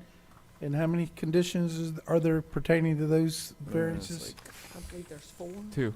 Two to those variances, correct? Conditions 3 and 4. Oh, yeah. Yep. Okay, with the 2 conditions from staff. And Got it- that from, who did I get that from? I got that from you? Yeah, she did. And the second from who? She was I made second. the motion, second was over No, there. no, second was Oh. Edith. I got a motion from Mr. Costa. Yep. To approve variances 3, 4, 5, and 6 with the 2 staff conditions and a second from Ms. Shelley. Right. Okay. Any discussion on the motion?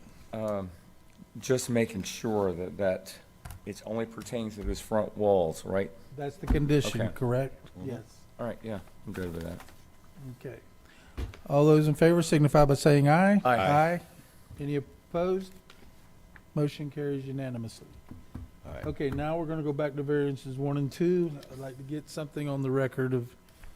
Before we make that motion, I just want to just point this out quickly. If you're looking at the sheet or the picture that's on our screen, Mm-hmm. that fence, that split rail fence that's up there on the roof, technically by denying the motion and removing all the stucco, that existing fence, which is at its height of 37 foot 8 inches, could technically be put all the way around the building without any variances required, as long as Okay. everybody understands that. Yeah. That is a Yes.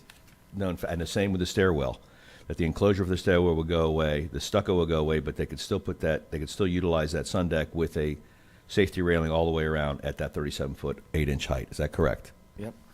Yes. Okay. As long as everybody's aware of that, that's fine. Mhm. All right. Okay, let's get a motion. Mr. Chair, I make a motion to deny variances 1 and 2. Your mic isn't on, Mr. Turn your mic Patterson. You turn your mic on. Mr. Chair, I make a motion to deny variances 1 and 2 on case V-24-029. I will have to second that one. Yeah, I've got a motion from Mr. Patterson to deny variance V 24029, variances 1 and 2, and a second from Mr. Sixma. Any discussion on the motion?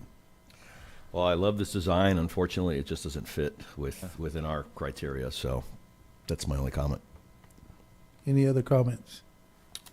All those in favor signify by saying aye. Aye. Aye. Any opposed? Motion carries unanimously. Okay. 2 fails, basically. Ms. Shelley, can I get the next case read in, please? Parliamentary. Yes, sir. I'm a member of the National Association of Parliamentary. Case number, the next 2, read them in. Yeah, I want to read them both into the Yes. same because they are both pertaining to the same case. All right.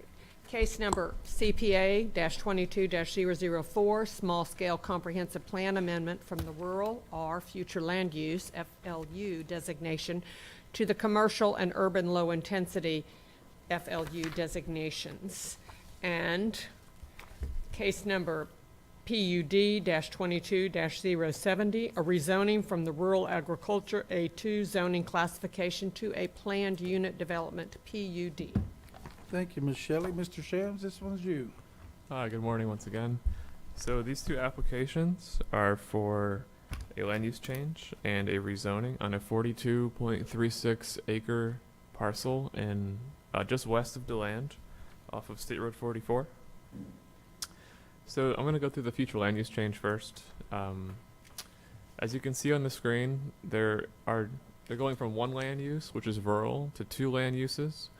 The larger area, which is about 39.19 acres, is being changed to urban low intensity, which can be developed at a density of up to 4 units an acre. And the remaining section of the property, which is about 3.17 acres, is being changed to commercial. So the applicant is proposing to develop the site with 121 single-family residences and 36,000 square feet of commercial uses. The development would be performed through the companion PUD rezoning. The property is adjacent to the Sunrail Activity Center, which you can see on the south side of State Road 44. This area has been targeted for high-density residential, commercial, mixed-use, and transit-oriented development in line with the Sunrail station that is set to open. In addition, the DeLand 2050 Vision Plan highlights this area as being within the urban core and the State Road 44 transit-oriented development corridor. The applicant has also been coordinating with Volusia County Development Engineering about trail connectivity for the Spring to Spring Trail. Currently, there is a gap in the trail between Lake Beresford Park and West Minnesota Avenue. The project would assist in filling a piece of the gap along the east and northern boundaries. The City of DeLand reviewed this project and they had a few comments, one of which is the consolidation of access points to State Road 44, which I believe the applicant has obliged. Enhanced amenities in the residential area, and a consideration of trail connectivity, which is also something that they've been very cognizant of. The property is within the City of DeLand's utility service area and will receive central utilities. In its current configuration with the rural future land use, the property can be developed with 41 single-family residences and no commercial use. So there are about 0.86 acres of wetlands within the area that's proposed for ULI, and that will reduce the upland area to 38.33 acres. If approved, the proposed ULI future land use change for this 38.33 acres would result in a maximum yield of 153 dwelling units, which is in excess of what they're requesting. The proposed commercial future land use for the remaining section could yield a maximum of about 76,000 square feet of commercial. The application was reviewed for consistency with our comprehensive plan, and we did find that it was consistent with the elements of the comp plan and satisfied 6 of 8 urban sprawl criteria. The existing designation of rural could generate 464 daily trips and 45 p.m. peak hour trips. That's with the development of single-family residences. The proposed designations could generate a maximum of 3,162 daily trips and 356 p.m. peak hour trips. Since the project does exceed 1,000 daily trips and 100 p.m. peak hour, a traffic impact analysis is required during the land development phase. The applicant has already submitted a TIA and is being reviewed by traffic engineering, but it has not yet been approved, and they would need to have an approval of a TIA during land development phase to actually move forward. So overall, staff recommends approval, or recommends forwarding to the county council with a recommendation of approval for the land use change. So the PUD is the rezoning from rural agriculture to a planned unit development for the 121 residences and 36,000 square feet of commercial. So this rezoning is contingent on approval of the CPA.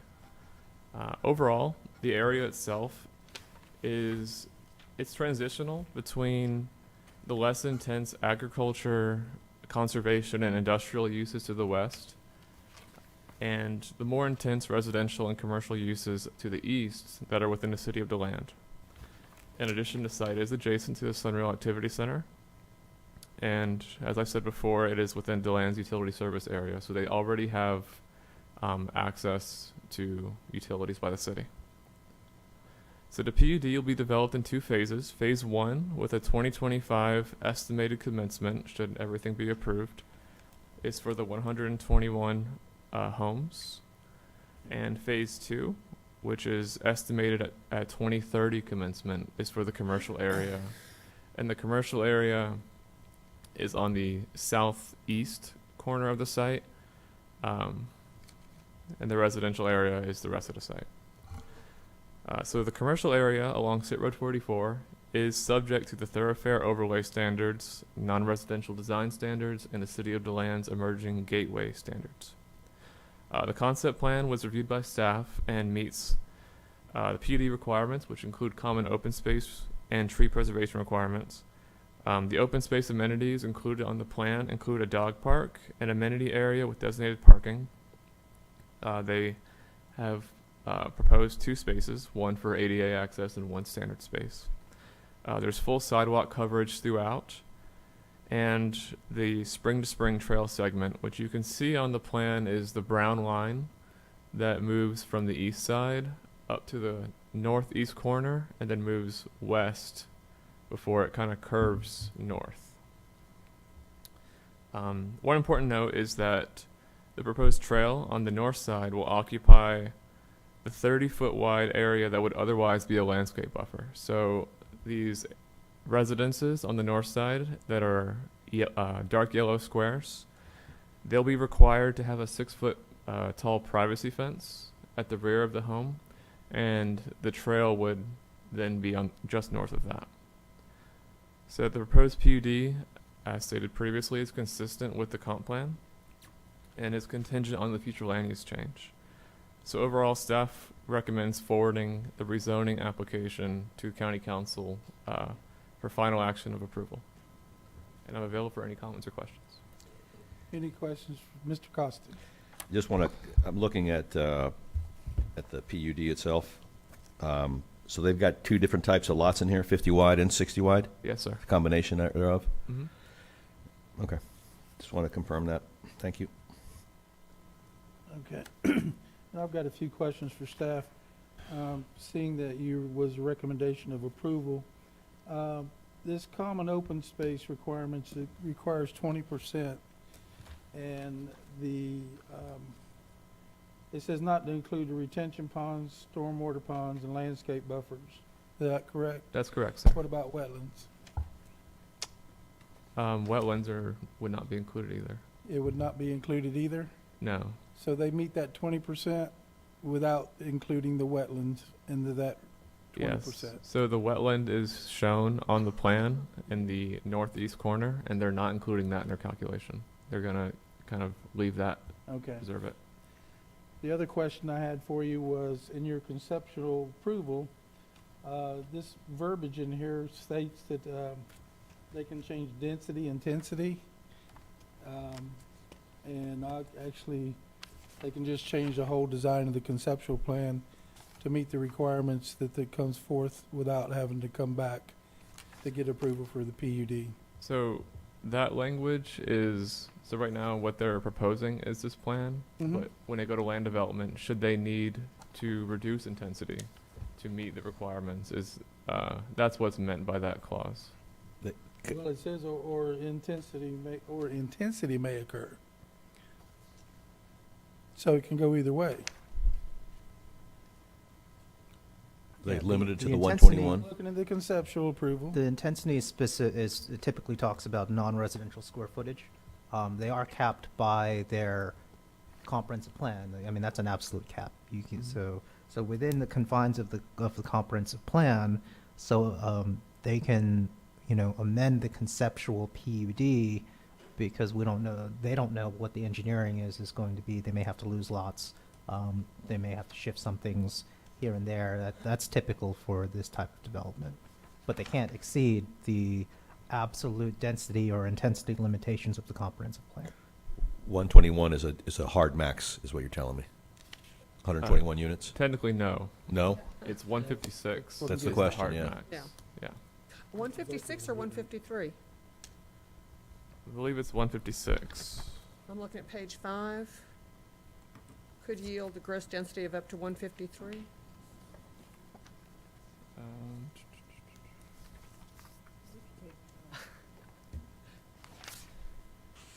On the comp plan, or the CPA, 153 units. page 5 of 34.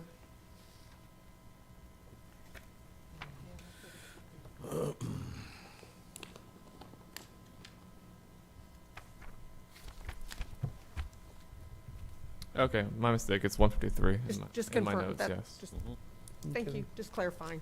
So this could change by the times it comes into actual development, That's correct, yes. this conceptual plan. Yeah, so the land use, as Paolo said, is setting the max cap density. So it's 153 single family and 76,000 square feet of commercial. That's their absolute limit. Okay.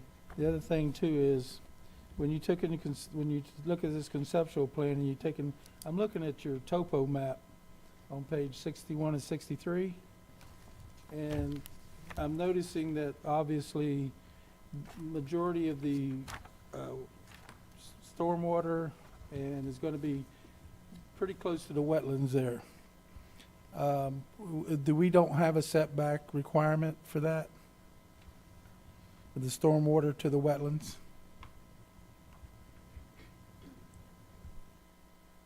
Yeah, we have a wetland buffer of 25 feet. 25 feet. Yes, sir.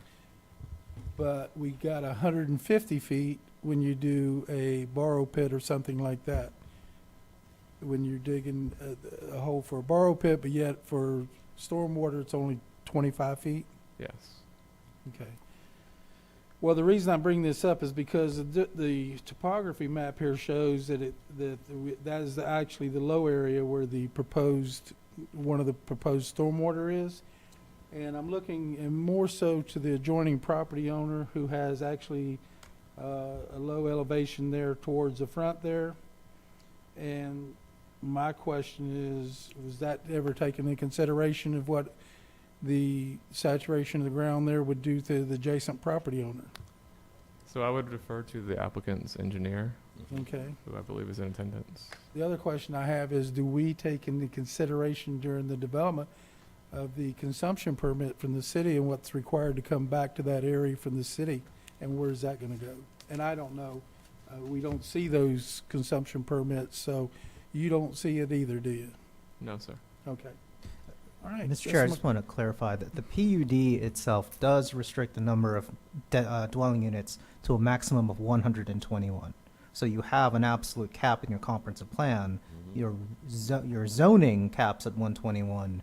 So if they ever want to change that, they would have to go through the rezoning process to get additional units.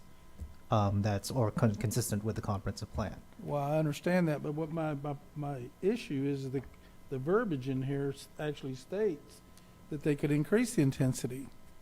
That they would not be able to do that upwards. There's the cap is 121 in here, so they on the conceptual they can go downwards, but they can't increase the absolute. Well, they can't increase the cap in the PUD without rezoning, and they can't. They definitely can't exceed the comprehensive plan without going through that legislative process again. Okay. All right. I guess, do we have any other questions for staff?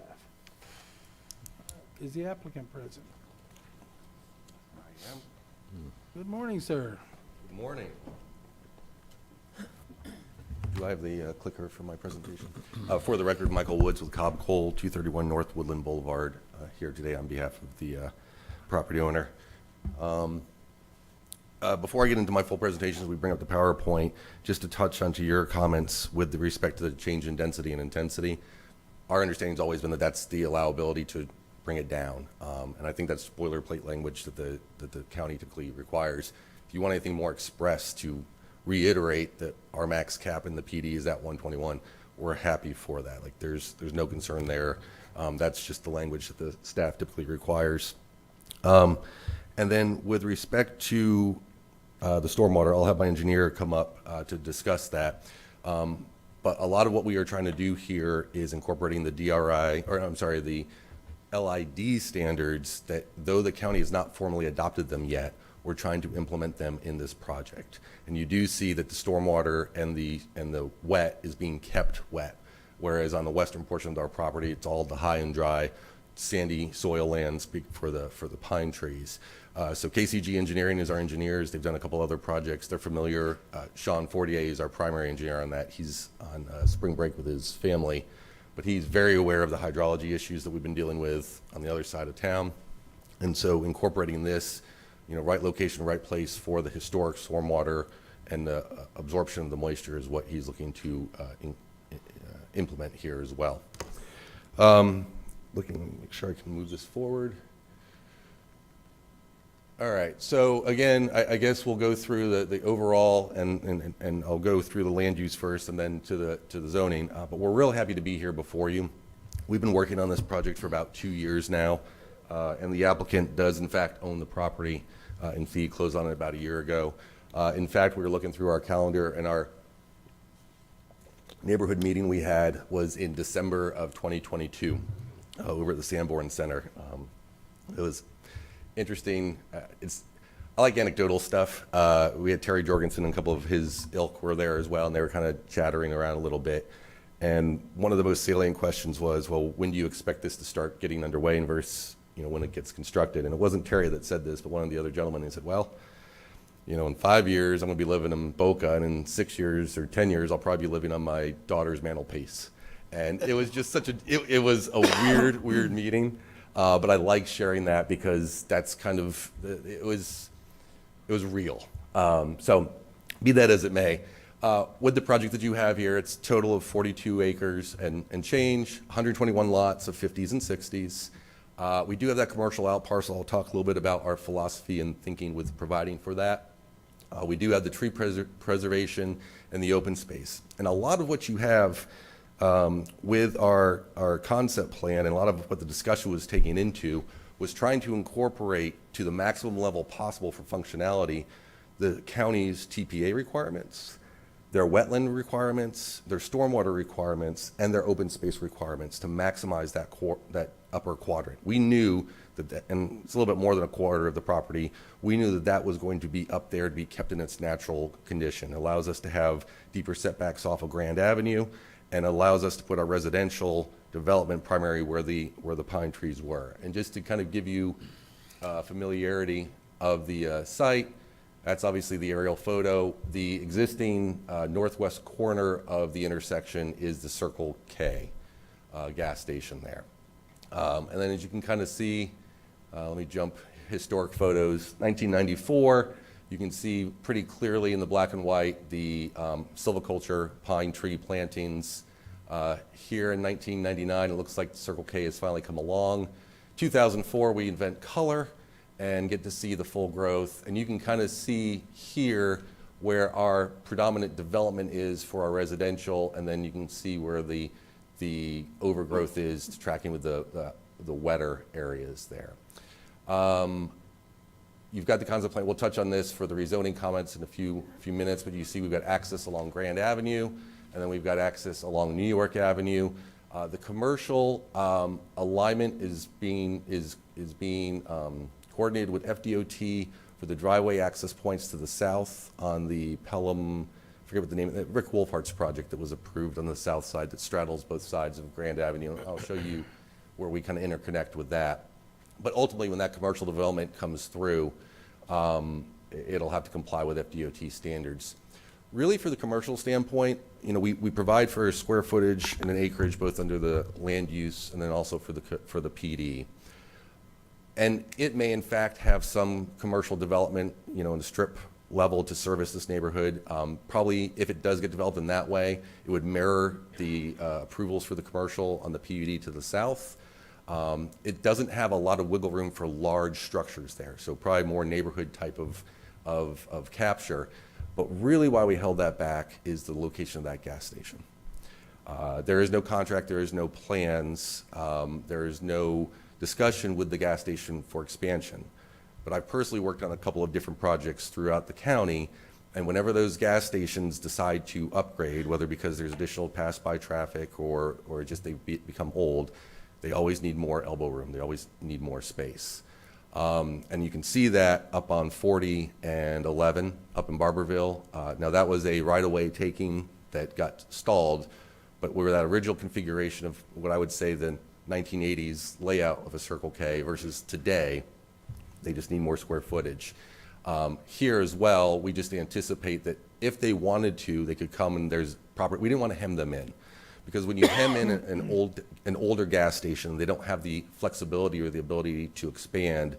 They typically sell out from the national chains to a local operator that's non-affiliated, and that tends to have more of a declining operation. So we're trying to keep that available for them, and I would suggest it would probably be a similar square footage, different alignment, and then a whole bunch of stormwater for them. Because any of the commercial would also have to provide for their stormwater on their site. Our stormwater is accommodating for our residential project.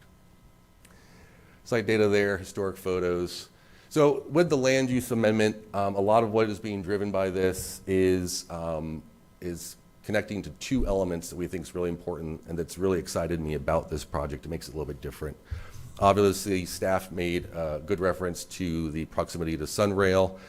If you go from the corner where Circle K is, where the gas station is, straight down Grand, without any of the new improvements going in there, just walking down Grand and picking up Old New York Avenue, it's 1 mile away. As the Wolfhart project comes forward, and if the Ford Holdings along, southwest of Euclid Avenue come in, there's more opportunity to cut in a little bit sooner, but that's the farthest extension. And we'll talk a little bit about the connectivity for that. The other thing and the other connectivity that really has driven our project was the incorporation with the county's trail system. We saw this as a great opportunity to piggyback on some of the improvements that were done to the south directly around the Sunrail station, and to fill in a gap to help out the county and the neighborhood in a couple of reasons. And I'm going a little out of order here, but I want to emphasize this. We know generally that the outline for where the county's trail system needs to go, we know where the dead ends are. It's at the terminus, it's technically Grand Avenue, but it's where Minnesota kind of loops in, and there's a down angle there. The problem with bringing anything up that section of the roadway is that that's all prescriptive right away. So you've got, just from that segment of Grand where it trends west to pick back up on the Grand Avenue that goes north up to Delian Springs, you'd be having a takings on one side or the other for that property. And not all, those are larger lots, but they're not that large to lose the front yard. Similarly, if you come down our section of Grand as well, there is the potential of either encroaching into the front yards of the residents on the east side of the road, because you've got a C&D site up at that northwest corner of Grand and Minnesota, and there's no real space there to run it either. And the biggest problem with that is for county dollars to be, or for the county to be able to use some of the state dollars for like the Sun Trail program, I forget, funny acronym, you can't have a taking. It's got to be voluntarily contributed property. So what with our project does, and let me just scale to there real quick. We will have the trail runs east along our property line. Now it's technically, the county has enough right of way there. If they need additional right of way, we can grant that to them. And then we configure, where did that go? I guess you can say, then we cut through the northern perimeter of our property. And we had some conversations about trying to bring it a little bit more into the neighborhood. That creates a lot of problems with driveway conflict. And then there's always the issue of liability. So as is right now, what we've been able to do is we will convey and dedicate and fee to the county the necessary right-of-way along that northern boundary to cut through. There was some discussion previously about trying to build it ahead of time. It doesn't look like the timing's working out great on that. And then one of the other kind of negatives of that was from if you do roadways above and beyond to kind of help you get impact fee credits. There's no real impact fee credits available for trail construction either. But this solves a big problem for them because it takes it off of Grand sooner, and then they run it farther to the north. If you look in your staff report, there's some references to a conservation easement that might be in conflict. That's only if they run that property north through the very eastern side of the Martin Marietta property.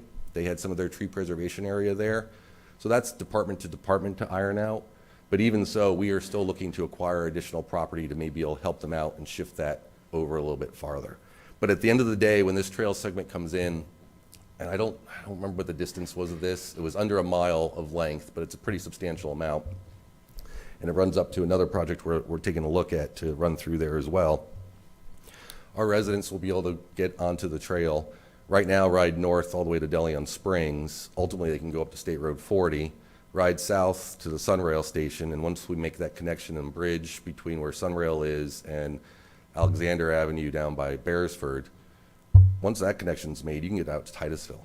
You can get out to Brevard County on your bike. It's a fantastic amenity, and we're real excited to be able to put houses right on it. A lot of the other homes, and you could recall back in the days when Pat Northey was on the county council and the fights that were going on in Osteen about the bike trail going through people's yards.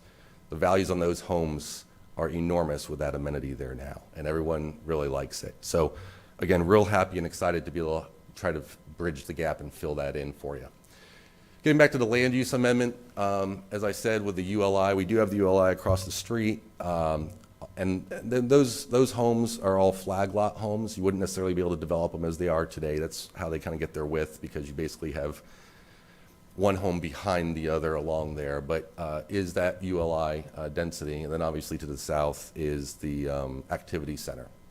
Our development area includes those former timberland areas where the pine trees are, while the wetlands are being preserved or being enhanced with LDI. And that commercial out parcel, I'll talk to you about that already. Tree protection is very important, and even in our open space, like where we have to have the active open space, we're not planning on cutting down trees there. Like, this is going to be a well-treed and connected, covered area. So then the request, your staff report addresses it pretty well. The request for the land use change being driven, again, that location on the Sunrail, or on the bike trail, and the Sunrail proximity was preeminent in us coming through with this location. And the staff report does a good job of addressing the differences with the urban sprawl criteria and how we are not contributing to that. It's a little weird because we're kind of reorienting now based upon the proximity to the Sunrail versus being on the western edge of the city of DeLand. But even there, we do have a city of DeLand project up the road on Grand on the east side of Grand, but we are ourselves not contiguous to the city, so we can't annex in there.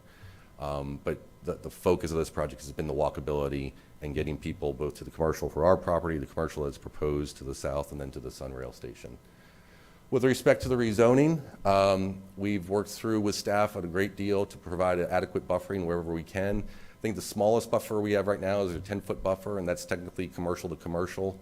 And again, should somebody come forward with a commercial property to revise that, they would have to come before you to see it. Obviously, the predominant area here is for us to do the residential project. Again, for our amenities, we've got the dog park. That multi-use trail is really, I think, the big selling point. We've got a couple pocket parks. There's a playground amenity area by the natural open space. Really working on that natural open space, and obviously the sidewalks as well. Shared use, where I got that. And these are just some of the pictures for the entranceways and the layout. Again, given the sense of the walkability and the radius, you know, that 2.5 minute walk is at 660 feet if you look at the scale down below. So the entire neighborhood is walkable to our amenity area. And then again, I think getting people to do the bike path or the pedestrian path is going to be outstanding. This is the connectivity plan to kind of show you how we fit into the bigger picture. Down on that south, that was that PD that was approved maybe 2 or 3 years ago. That is in the Sunrail station. And the development of that project, along Grand Avenue, you have townhouses. Off of Grand Avenue to the west, you have apartments. Along New York Avenue on both sides of Grand are commercial. And then you can see the larger white space in the northeast quadrant of that area. That's single-family homes, I think 40-foot wide lots. So again, the proximity from the Sunrail station, which you can kind of see in the small dot in the bottom left corner, moving out, you got apartments, townhouses, 40-foot single family, and then we come in with 50s and 60s. That's our trail feature again. Avoiding the C&D site and avoiding the impacts to Minnesota, we think is a really, really good benefit for the county. And again, county staff asked for that fencing because we are providing, we think that the trail area functions as an awesome, like, roll out the bed, get onto the trail. We really like that. We have the fencing less so for our residents and more so for to set a barrier for the bicyclists as they come down that area. But for the rest of the property where we get to the east, that's all open and natural to kind of have a good view for people to see there. Again, that's where our wetlands and our stormwater will be kept. Signage, if you got any questions on that. I'm happy to answer any questions you may have. The preemptive question, obviously, with this area is on traffic. That's why we've already started a year and a half ago and working with the county on traffic mitigation and trying to figure out what the action plan is. The last time, the first submittal of the TIA, and it was a full TIA that has been submitted, was at the same time that FDOT and the county was working on possible timing modifications on New York Avenue and the truck route. And so those factors were being built in, and I think that's where the discussion is okay, how do we figure that out? What is the horizon for that to happen, right? It was hypothetical at that time. That's why that the requirements are when you go to site plan, when you know exactly what's going in, and then in those conditions. So we absolutely know we're going to have a bill to pay with that, and we'll be coming forward, and that would be at the site plan level. Other than that, all the other facilities are in place, and we think this is a really good project. We've been excited to bring before you. We've been waiting for quite some time, and we're happy to be here. Any questions you've got, I do have my engineer here as well, and we're happy to answer any questions. Okay, any questions for the applicant? Actually, I would. Yep. Go ahead. It's funny you brought up traffic. Yes, sir. Do we have anything concrete on the traffic? I know you sort of. Well, yeah, so we have, I mean, we know what the analysis has to be for the land use, right, because that blows out the maximum. We know what if you guys approve this, we know what the actual impact would be, certainly for the residential. And then when you go through with a site plan for the commercial, you'd do the impact for that as well. And so we'd have the number of trips. And I think Mr. Sham's report accurately reflects what those trips are. Then figuring out how does that flow through, where does that traffic go, and then how do you deal with the intersection change? That still is the matter in question. You do have that dead gas station at that corner there. Some reconfiguration could give ability, just even for turn lanes, to bleed off some of the stacking and the queuing there. But no, there hasn't been anything solid on that. And even to the point in reviewing the TIA, and February 23 was the last date that I saw for that one. That was in study right now. So everyone's kind of looking around to see who does what. We just know that at the time when our project comes ripe, if we're early and there's a lot of backup, we're going to have to address what our impacts are. But I've not heard of, there's no other bypass, right? There's no other secondary roadway that's being proposed. It's going to be about signalization and timing. Well, also, the project got approved a couple years ago. I was the only dissenting vote on that, and main one was because of traffic and water and whatnot, but. You're talking about the one to the south there? Yeah. That's a huge project. Yep. It's going to put a major impact on the roads around there. The roads are a nightmare right now around there. Well, and I think this is one of those situations, particularly on the east-west on 44, right? State road versus county, and well, we went through all that of like the discussion of how that's all going forward. But at the end of the day, as the traffic comes forward, that's what brings forward the improvements when it gets to the critical mass. Now, you and I, well, you've been here a little bit longer than me, not that much longer, but we know how some of these roads used to be and how quick it used to be. I always say the analogy is to go from Pearson down to Orange City for West Volusia Little League. It was nothing.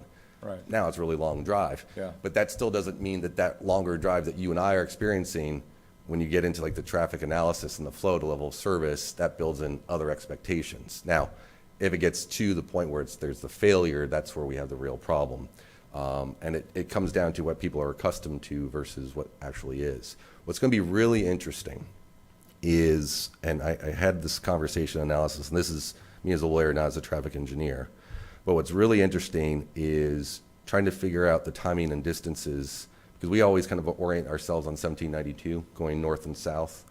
The proximity of these projects now on the west side to Sorrento Hills to the west in Lake County, that's not that far away. And the idea of, certainly if like a target, I think that target is closer than the one in Orange City, not necessarily miles-wise, but travel time-wise. Mm-hmm. I don't know that our analysis contemplates going that far to the west, but traffic patterns are going to be evolving as a result of all the construction that goes out there, for sure. I travel 44 a lot, Mm-hmm. east and west. Rush hour is a major problem right now without these developments. Yeah. Well, I might make a comment on those lines too, is that we don't know what the additional impact on traffic is going to be from the already approved development to the south. And one of the concerns I had back then, and I was one of the other dissenters on that, was the fact that we're gonna put traffic on Euclid and Beresford Avenue, which is residential neighborhoods. That is not even addressed as a connector, I mean, in our plan for any of this. And so I know that's gonna happen, it's happening now. Because to avoid the intersection at 44 and 15, or 15A. truck route, yeah. Yeah, so that's my concern there, and Well, and to your point on that, so this gets into the traffic pattern stuff.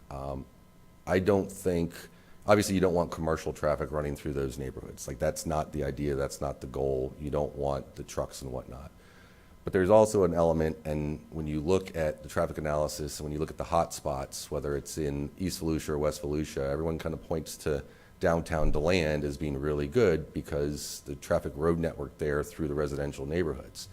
I don't know that I have much of a problem with residential traffic rolling through a residential neighborhood when it's, you're going through. Now, what I do have concerns with, particularly on, say, Beresford,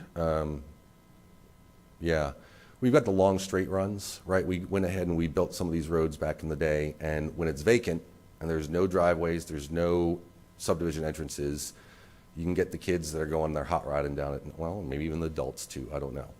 As more development gets on there, that has a traffic calming nature.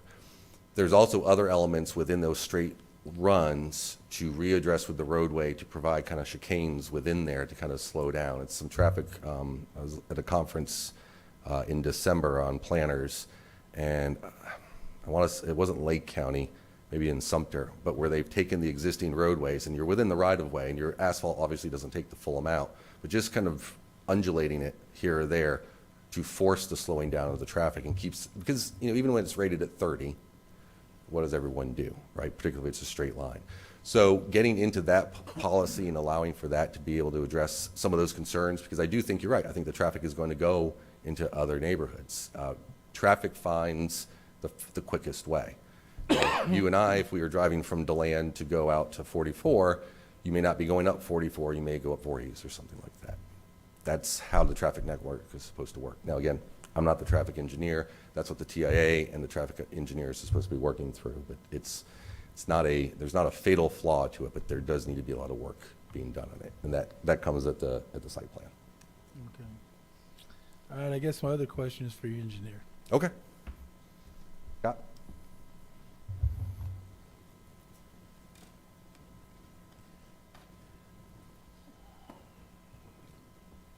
Good morning still, barely. Good morning. Could I get your name and address Yeah. for the record? Scott Gentry, Kelly Collins and Gentry, civil engineer, 1700 North Orange Avenue in Orlando. Okay. You heard my previous questions of staff, and one of the concerns I have is looking at your topography map on the site, and you're putting your retention area right next to a wetland. One of the things that in a borrow pit, we require 150 feet setback Right. from a borrow pit to a wetland, but yet we only require 25 feet Right. from a retention pond to a wetland. And I think eventually that will be looked at. I know the county council has made it a priority for the NRAC to be looking at your stormwater issues, and that. My question is, have you applied for a consumption permit from the city of DeLand? For this project? Yes. No. No. Okay. We're still So, early on. based on the stormwater area on both, I know you got one in the front and you got one in the rear. But the one in the rear is the one I'm more concerned about, because where would you be putting the reclaim water that the city is probably gonna require you to retain and take back? Okay, yeah, if I could kind of back up a little bit about borrow pits. Borrow pits are a little bit different than retention ponds, primarily because how long it takes to build them or operate them. With a borrow pit, you've got operators out there digging. They may be out there for 2 months. They may be out there for 2 years. They may be out there for 5 years. So there's a whole different process of how they're digging. The pond is constantly, borrow pit's changing size during that construction, so depths and everything else. Whereas a retention pond is something that's permitted to function long-term, but it's only constructed, you know, maybe in 30 days or 60 days.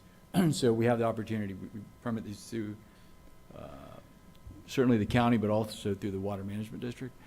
So we have the opportunity to look at those elevations, to look at the wetlands nearby, and to make sure that we are, this pond will function, taking all that into consideration. So, and it's actually kind of, you know, I love the way this site has all this open space in this one area, and especially around the wetlands and what have you. A lot of times you have wetlands on projects that are surrounded by the development themselves, whether it's ponds or lots or what have you. This one actually has a little bit of flexibility there, so as we come in and work through the development, design the retention ponds, and actually throw in some LID, which is, I can get into that more detail if you like, because we do a lot of that in Orange County. I've done a lot of studying on that, and those are very effective for the environment. So we have the opportunity here to, when we put our pond in, we'll look at all that stuff, and we will get, you know, we have the hydro period from the wetlands consultant, which is the, you know, how the pond, the wetland functions. We know what the geotechnical parameters are, the existing groundwater. So when we design our pond and get it permitted through the county and through the Water Management District, we look at all those things. So, yeah, ponds typically go on the low sides of projects, which is good, but it also gives us opportunity because of the way the open space is here to really take a good look at that. I think one of the questions you're getting at, and apologies for Scott because he's filling in for Sean, where Sean's been doing a lot of the work in Volusia and in the land area with respect to the retained or the reuse and the hydrology of that. I don't know that there's been a solid determination on that from the city as of yet, but our approach has been thus far to make it in such a way to dissuade the utilization of that.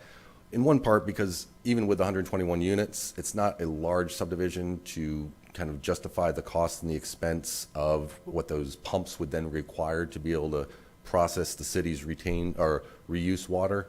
And I think on one of the other projects that Sean got approved in DeLand, it was of small enough scale that we don't anticipate, there's not enough volume and there's not enough cost offset to be able to justify the city asking for that. But our preference would be to not have that be here because we are aware of those other issues that are there. And if we can keep this, you know, keep the wetlands as natural, use our LID standards where we can for the stormwater, and not have it interfered with by that. Now, I don't have a 100% commitment on that, but that is where we are reaching towards, and that's how we're trying to design this, is to not make that be turnkey ready for that, to receive that, I guess is the way I would say that. So, but we are absolutely aware of that situation. I think this location is very different from over there, but Sean's abroad of all those issues, and so why spread that problem, you know? Well, I appreciate the LID implementations there because I think that is definitely something that needs to be looked at. Well, and to that, just because you guys are here and it comes before you, you know, there's process now to try to incorporate that so that you're able, because there's some elements here right now with the interaction with wetlands and open space that if you, so long as you can make your wetland or your stormwater work with traditional, you are free to amenitize it with LID. Not every location has that ability and has that elbow room. I think you'll be looking at some guidance coming from staff probably down the road, but trying to encourage the LID, because right now, like, I would love to be able to say, in conjunction with the county, we have implemented the LID standards. They don't have hard standards yet. We're implementing them through the traditional building standards, and I think those standards are coming your way. But it's also it can be challenging to implement it when it's almost like talking apples and oranges. So as that comes forward to you, know that there are builders that would love to be able to do this, but some of the standards make it very difficult, and you end up going back to that more traditional pond system, which is serviceable, but we think we're going to be able to get something that's both better function, gives us a little bit extra capacity above and beyond, and can be treated as an amenity from an appearance standpoint. But that's me on my soapbox for that issue. Okay. Well, I kind of agree with you there. I think that the LID should be especially implemented in cases where you have a topography map like what we're looking at. Yeah. When you do have wetlands on the site and you've got adjoining property that obviously is lower than what your site is going to be. And so what we've had in the past is a saturation problem. And it doesn't take a hydrologist to realize that. When they continue to put water back in an area, that is not normally getting water being brought to that area on a daily basis. Yep. And each one of these units, by standard, is rated for about 300 gallons a day, I would believe, if it's a 3-bedroom home. And let's put it even at the 200 gallons a day. Mm-hmm. So that's going to be a consumption of about 200 gallons a day per unit in there. Mm-hmm. So my question is, and then if the city requires you to bring that back, that you're going to be bringing that back, and that doesn't normally be put in that area to begin with. Okay, I see what so you're saying that from the consumptive use permit, the potable water comes in. Yes. And then going gray water out and having to have some type of staging for that rather than going into sewer? No, No. going in the sewer, no, I'm not saying staging for that at all. What I'm Okay. saying is in some of these is consumption permits that the city's requiring you, and you're saying that they probably won't because they won't realize to pump it back, but they're gonna have it on the opposite side, on the south side of that other, not this project, but the other project. Okay. Okay, you're gonna have to have some kind, they gotta send it somewhere. They can't put it in the St. Johns River after a certain period of time. Yeah. And so this is where we're getting into a little bit of a problem with our water. Yeah. And our flooding issues. Mhm. And I'll come right out and say it. And then I'm looking at the adjacent property owner, but according to the topography map, the property directly to the north of this property on Grand Avenue there, if you look at his elevation in there, is running somewhere, let's say from anywhere between 29 to what, 40 something, and your highest point on your project, and I don't know whether you're gonna raise the elevation up or not once you bring in your retention ponds, where the elevation is gonna exceed what is there now, but these gonna be a lot lower than what your project is gonna be. And so one of my concerns is, are we gonna be flooding out the adjacent property owners? And that can be done, obviously, from the elevation, number one. Number two is the actual saturation of the ground in that area, to where whenever you have a minor rainfall, it doesn't have to be a hurricane, but if it's a heavy rainfall event, that we create standing water on a property that normally would have absorbed it from the get-go. And so, and I think this is some of the flooding issues that we're encountering. And I think it's been brought, and everybody knows we have them, and they talk about the back, and they go historically, but those historical comments that are being made as far as flooding were due to hurricanes, and they showing that we had a flooding situation in 05. At the beginning of 05, we had 3 hurricanes in 04. They show, and then they do the even more historical. They show where we have flooding situations, but it seemed like it was in consistency with our hurricanes. And we're going to have that. I get that. But for on a daily basis, we shouldn't have to encounter with a heavy rainfall of flooding. Yeah, and I guess it's kind of like a catch-22 here, because, you know, in other designs or other elements where you have the ponds just located from an aesthetics purposes alone without taking into context topography, you get dinged for that because, you know, we've had the conversation of, okay, well, the stormwater goes here, it's the upper level. There has been that historic hydrology down below. I think what Sean's design has done here is to reflect, it's like, look, the water's been running this way historically. It's ready to be able to discharge. It's ready to be able to be absorbed in through there. He's still answerable to the standards to keep all that runoff on site, on premises. If anything I know about him, he is over-engineering because of what he is seeing going on over there. You know, it's, I feel very, I understand where your question and concern is coming from, but I think from both the soils on the west side and on the east side of this project are being able to be addressed and accommodated very, very well. And we have elbow room here for sizing issues. We don't have a problem with that here. This isn't a 10 pounds in a 5-pound bag. We have definitely left ourselves room to be able to accommodate all of that. So, Going back to your comment, Yep. I'm not concerned much about runoff because I know you're going to, that's easily taken care of. My concern is when you saturate the ground to the point where you create a false water table, 365 rather than, and again, that's the pumped water you're worried about from the city? no, I'm worried about the pump water and also bringing all the water from that area up on the high side into that one low area that may not go there to begin with, okay? Mm-hmm. I mean, it would be absorbed through the ground on the high side. But now we're gonna bring all this water into the retention pond, and now we're gonna saturate that ground right there. That's already saturated because it's got wetlands, and we don't wanna create a false water table year-round. In other words, in Florida, you know, you've lived here all your life, you got a flexibility in the water table. It could be 3 feet one day, the next day it could be 15 feet. We do have a fluctuation in these water tables. And so, and whenever you bring it to the top at that 3 foot and use that as a benchmark, then what happens is you tend to get ground saturation. So you're gonna have saturated ground where you not normally have it. I mean, I think at the end of the day, when you go to site plan with this, we think we've got this the concept here that adequately accommodate that altogether. Okay.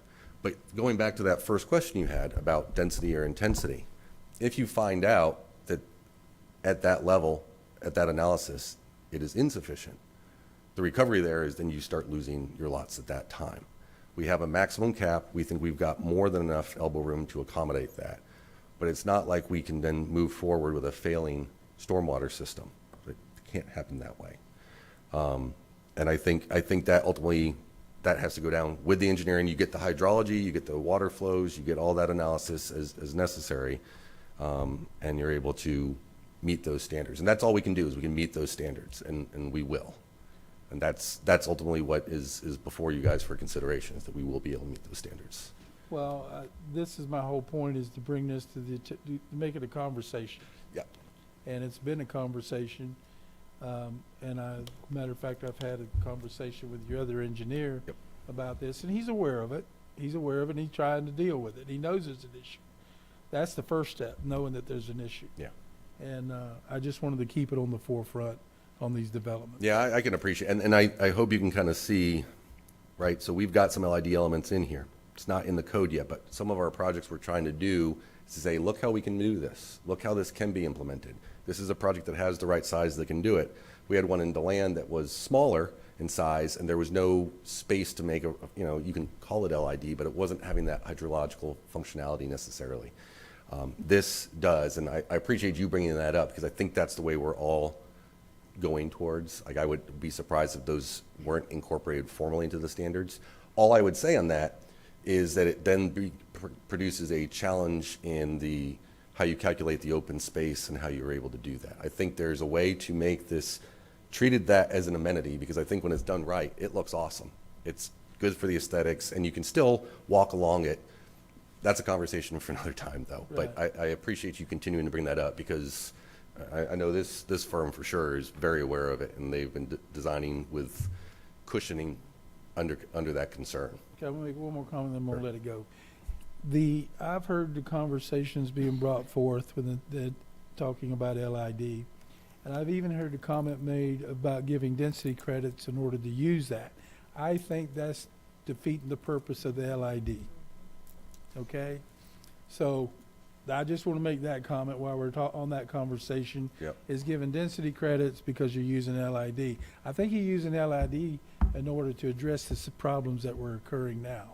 Well, I think my concern on that is less on a density credit, and I think it's more of just because it functions as stormwater, it doesn't mean it's also not a park amenity, right? And right now, there's like no double dipping on that, right? It's either, if it's going to form and function of stormwater, then that's all it can be.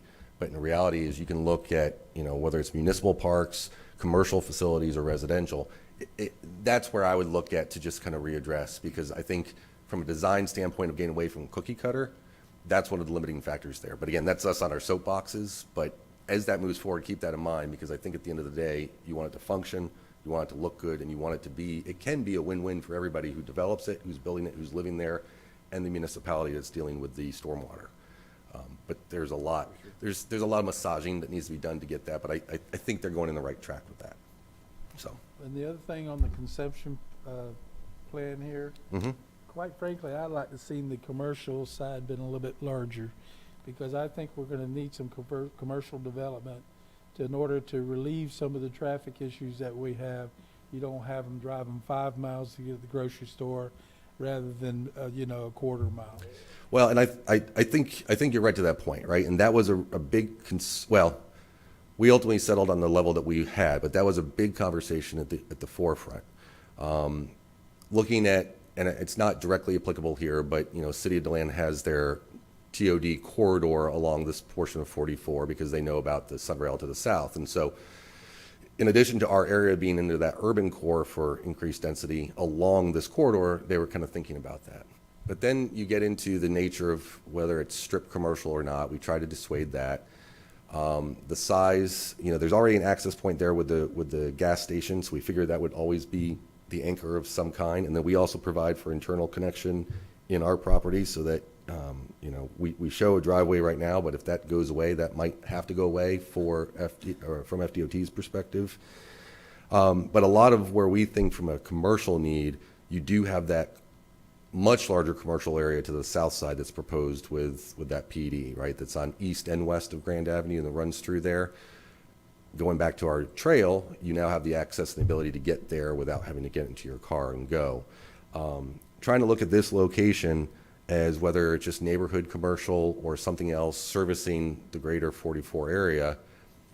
I kind of think if I came in, and you're right, like that trip capture for commercial would be awesome, but I think I'd have a lot more people up in arms if we were trying to do that. I think ultimately, like, I think we need to move toward the node design, and I think the Sunrail kind of uses that as that nugget. But there's some resistance to that. And what that does then, though, is it prevents everything from flowing, that you don't have to go to the core of DeLand before you branch out going somewhere else. And I think as we decentralize that, that's not a bad thing. But we struggled with what the adequate commercial is. Here again, I think it's more so to ensure for the possible redevelopment of that gas station and not getting stuck with a vacant gas station. But I appreciate your comment. Okay. Ms. Craig? I had a question. Can we go back to the concept map with, and there was another slide you had that showed detail of the buffer on the north side. Oh yeah. Either one would do. Was that it? Yes. Yeah. Yes. Okay. The trail there you show and mentioned that the buffer, the landscape buffer, would be eliminated and therefore the lots would have a required 6-foot privacy fence. Yep. As a trail there, what you're trying to do is get out into nature and see something pretty.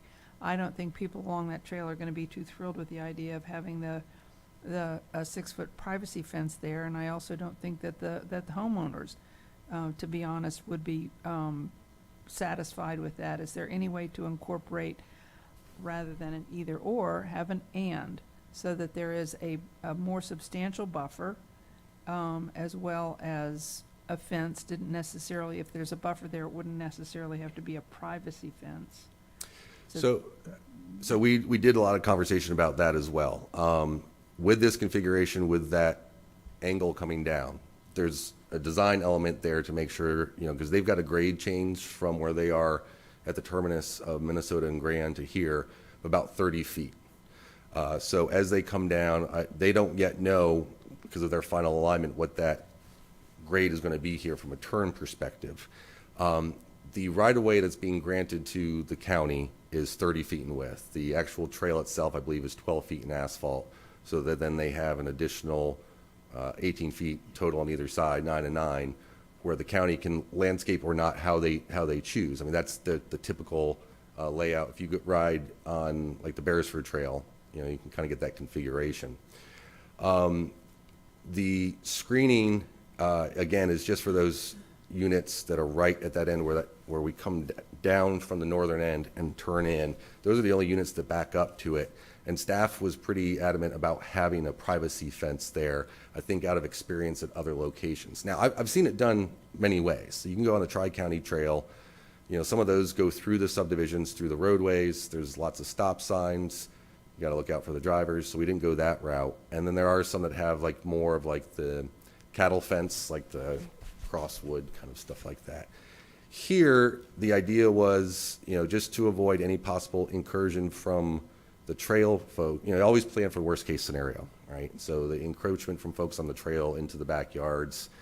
You know, we went back and forth with that, and you will see that when you get farther to the east, once you get past that row of homes, it does just stay natural. There is no screening there. You get to then look into the open space. Here, let me show you.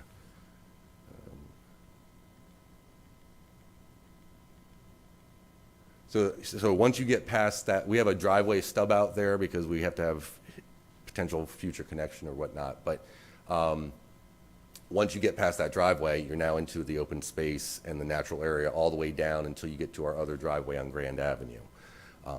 That was the nature of what we were trying to keep. That your point is well taken, but that fencing was out of just to avoid problems with complaints down the road. I think we're happy to have that be landscaped on, now, landscaped on our property. Like, our fence will be on our property line, and then the county will have that 30 feet of their property to design however they want to.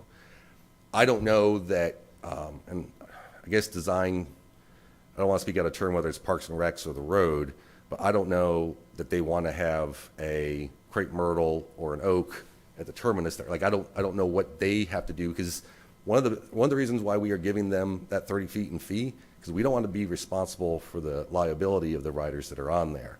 So to the extent, I think what you could say is, to the extent that you've seen the landscaping or decorations on other segments of the county-controlled trail, you could probably expect the same thing here. I don't think they get very industrious in planting, certainly not like row, but here or there to supplement. But then I don't know. Now, to the north, once you get off our property there, most likely that'll be coming down the backside of a C&D site on the east, but that's got screening. And then you'll be on the backside of Martin Marietta Materials, which is all treed. And that's the easement, conservation easement that the county is working on right now. So you'll be coming, once you go down from the location on Minnesota and Grand, go down behind the C&D site at that corner, you'll be back into some tree coverage. You'll pop back out, you'll see our fencing, and then you'll be back into the natural open space and wetland area before you come around and get down to the Grand roundabout. Okay, thank you for that clarification. And then I had a question about the wildlife corridor overlay that this occurs on. The west side, is there any kind of fencing or anything going there that would impede traffic through the wildlife corridor? I do not believe so. We don't have any provisions for any fencing on the perimeters of the property. It's all natural buffering that we've utilized there. Okay, thank you. Yep. Any other questions for the applicant? We do have a public participation form, and I'll give you a chance for rebuttal. Awesome. Okay. Ms. Karen Clark?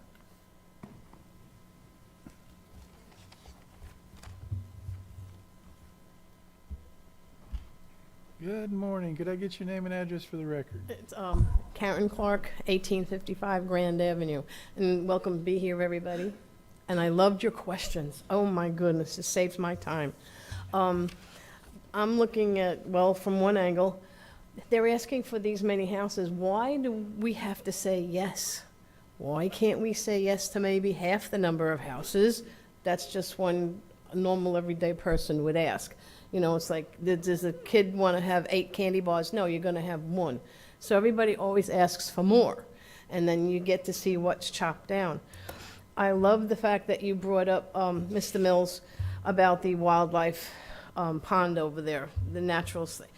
We know, I had friends that live over by the Beersfords where a development went in, and they believe they had 12 acres of pasture for their horses, which now some of them have to be boarded elsewhere because they're knee-high in water and sometimes a little bit deeper. And that's because they plopped these in there. Now, where you are is not such a bad area for developments. One is right on the other side of Grand Avenue, where Old New York Avenue cuts into Grand and Euclid and around there.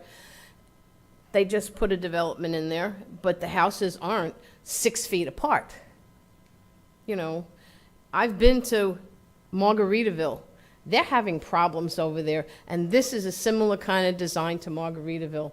All I know is that if I had a fire somewhere in there, and that fire truck, and I know the fire department has to still make a decision on this, whether the roads are big enough, they couldn't. If there was a car parked on the sidewalk, if they allow on-street parking, you know, the truck can't get through, or any emergency vehicles. So we all have to start thinking about this with all these people coming in, all different ages, that doesn't matter. And obviously they have to have a decent income to live here. Where are the cars going to be actually on their property? I know it's 50 feet wide with, they're allowed, 5-foot side yard permits, and 20 feet in the front and 25 in the front and 20 feet in the back. Okay, so where are you going to allow parking? And most people don't have just one car anymore. So you have possible people blocking the roadways and everything, so they have to look at the really big picture. You don't plan on having an ambulance come into your house, and you don't plan on fire and stuff like that. So that's one main issue. The other one is this trail. Around there, it's nice, and you were talking about how to separate the trail from the, we have regular post fences along Grand Avenue, and it was wonderful because of the I'm almost done. Well, you're combining two things together, right? Yes. So can I talk another minute, since I put my name up for two independent? Yeah, I want to allow that. Go ahead, I'll give you, you just need another minute? Yeah. Yeah, go ahead. As far as there's the wildlife was brought up. Well, we can't have fences higher than 4 feet along Grand Avenue because you're in the tail end of Lake Woodruff, you know, it goes all the way down. And we have bears. We have lots of bears now because all the trees are disappearing. One other thing was, you have nice pictures of the trees up there. Is it the 2-inch wide trees that were put in Arvida? When everybody was shown in the pictures, well-established trees that were at least 50 years old. You know, there's water underneath. Those trees are 10 times the amount as after they rip out all the trees, which you have to for a development. So now you're going to have more water being available to flood. And one last quick one. You brought up, Mr. Mills, about the height of the development to start. Okay, so the one that's right down the street that's in there now, that's already flooded the little property next to it, which I know they bought, I believe they bought so that would settle that thing. The water just goes everywhere. The city of DeLand used to have a recommendation that your plot couldn't have so much of concrete, and you have to have so much percolation, is that the correct word that I'm using? So that there's less flooding. Where is this? They're going to have, you know, driveways, house, possible a pool or whatever, if they can afford to put that in nowadays. You know, you just have to look at the water that's being retained in the ground by the existing trees. And that's where you came up, Mr. Mills, about the property being saturated. Thank you. Thank you, Ms. Clark. Hope I made some Any sense. questions for the speaker? Okay. Do we have any more public participation for this? Ms. Tucker? No, sir. Okay. All right, Mr. Woods, if you'd like to come back with a rebuttal? I appreciate the comments that Ms. Clark has made. I've heard from her on other projects too, and I always appreciate what she comes to say. You know, again, from the standpoint, there is an impervious and maximum build requirement for the overall project. And yes, it is true, you have these smaller lots that have that design, you know, 5-foot setbacks and the like. But the overall project is designed to accommodate the stormwater flow through, and that's why you've got those huge percentages that you do for open space, for tree preservation, and for stormwater. And then as far as the roads and the parking is concerned, the requirement for that front yard is to require the driveway is deep enough for not just a vehicle, but like a pickup truck. That's why that 25-foot depth from front of garage versus the home itself. You know, we've had different iterations in different jurisdictions. County at present doesn't really favor on-street parking or designing into having on-street parking because it becomes a maintenance issue. They don't want to take on additional asphalt, and so even that conception, you know, you look at our activity area, We have parking there effectively so that if you're having a birthday party at our park, you don't have to bring the wheelbarrow, you can load up the car and drive it over there. So kept our spaces there to just two, because they didn't want us to put anything even like parallel against the park. So instead, we've got a 90-degree that'll go in there. And then as far as the fencing is concerned, if staff doesn't have an objection, we can go to like that post, which again is what's along the entirety of the trail, at least the part that the flat parts that I ride, over on Beresford and the like. I think we can do that, but we don't have a strong opinion one way or the other on that. We think it's probably good to delineate where the residences are versus the trail, but we can have that discussion further. If I could just add to that, because actually I was the one who requested that based on experiences that we've had at the county. We get frequent calls from homeowners complaining about people from the trail coming onto their property. If you all feel that another type of fence is better in this situation, we support whatever you recommend. No, I think a fence is needed. And with the 30, you said 30 foot wide?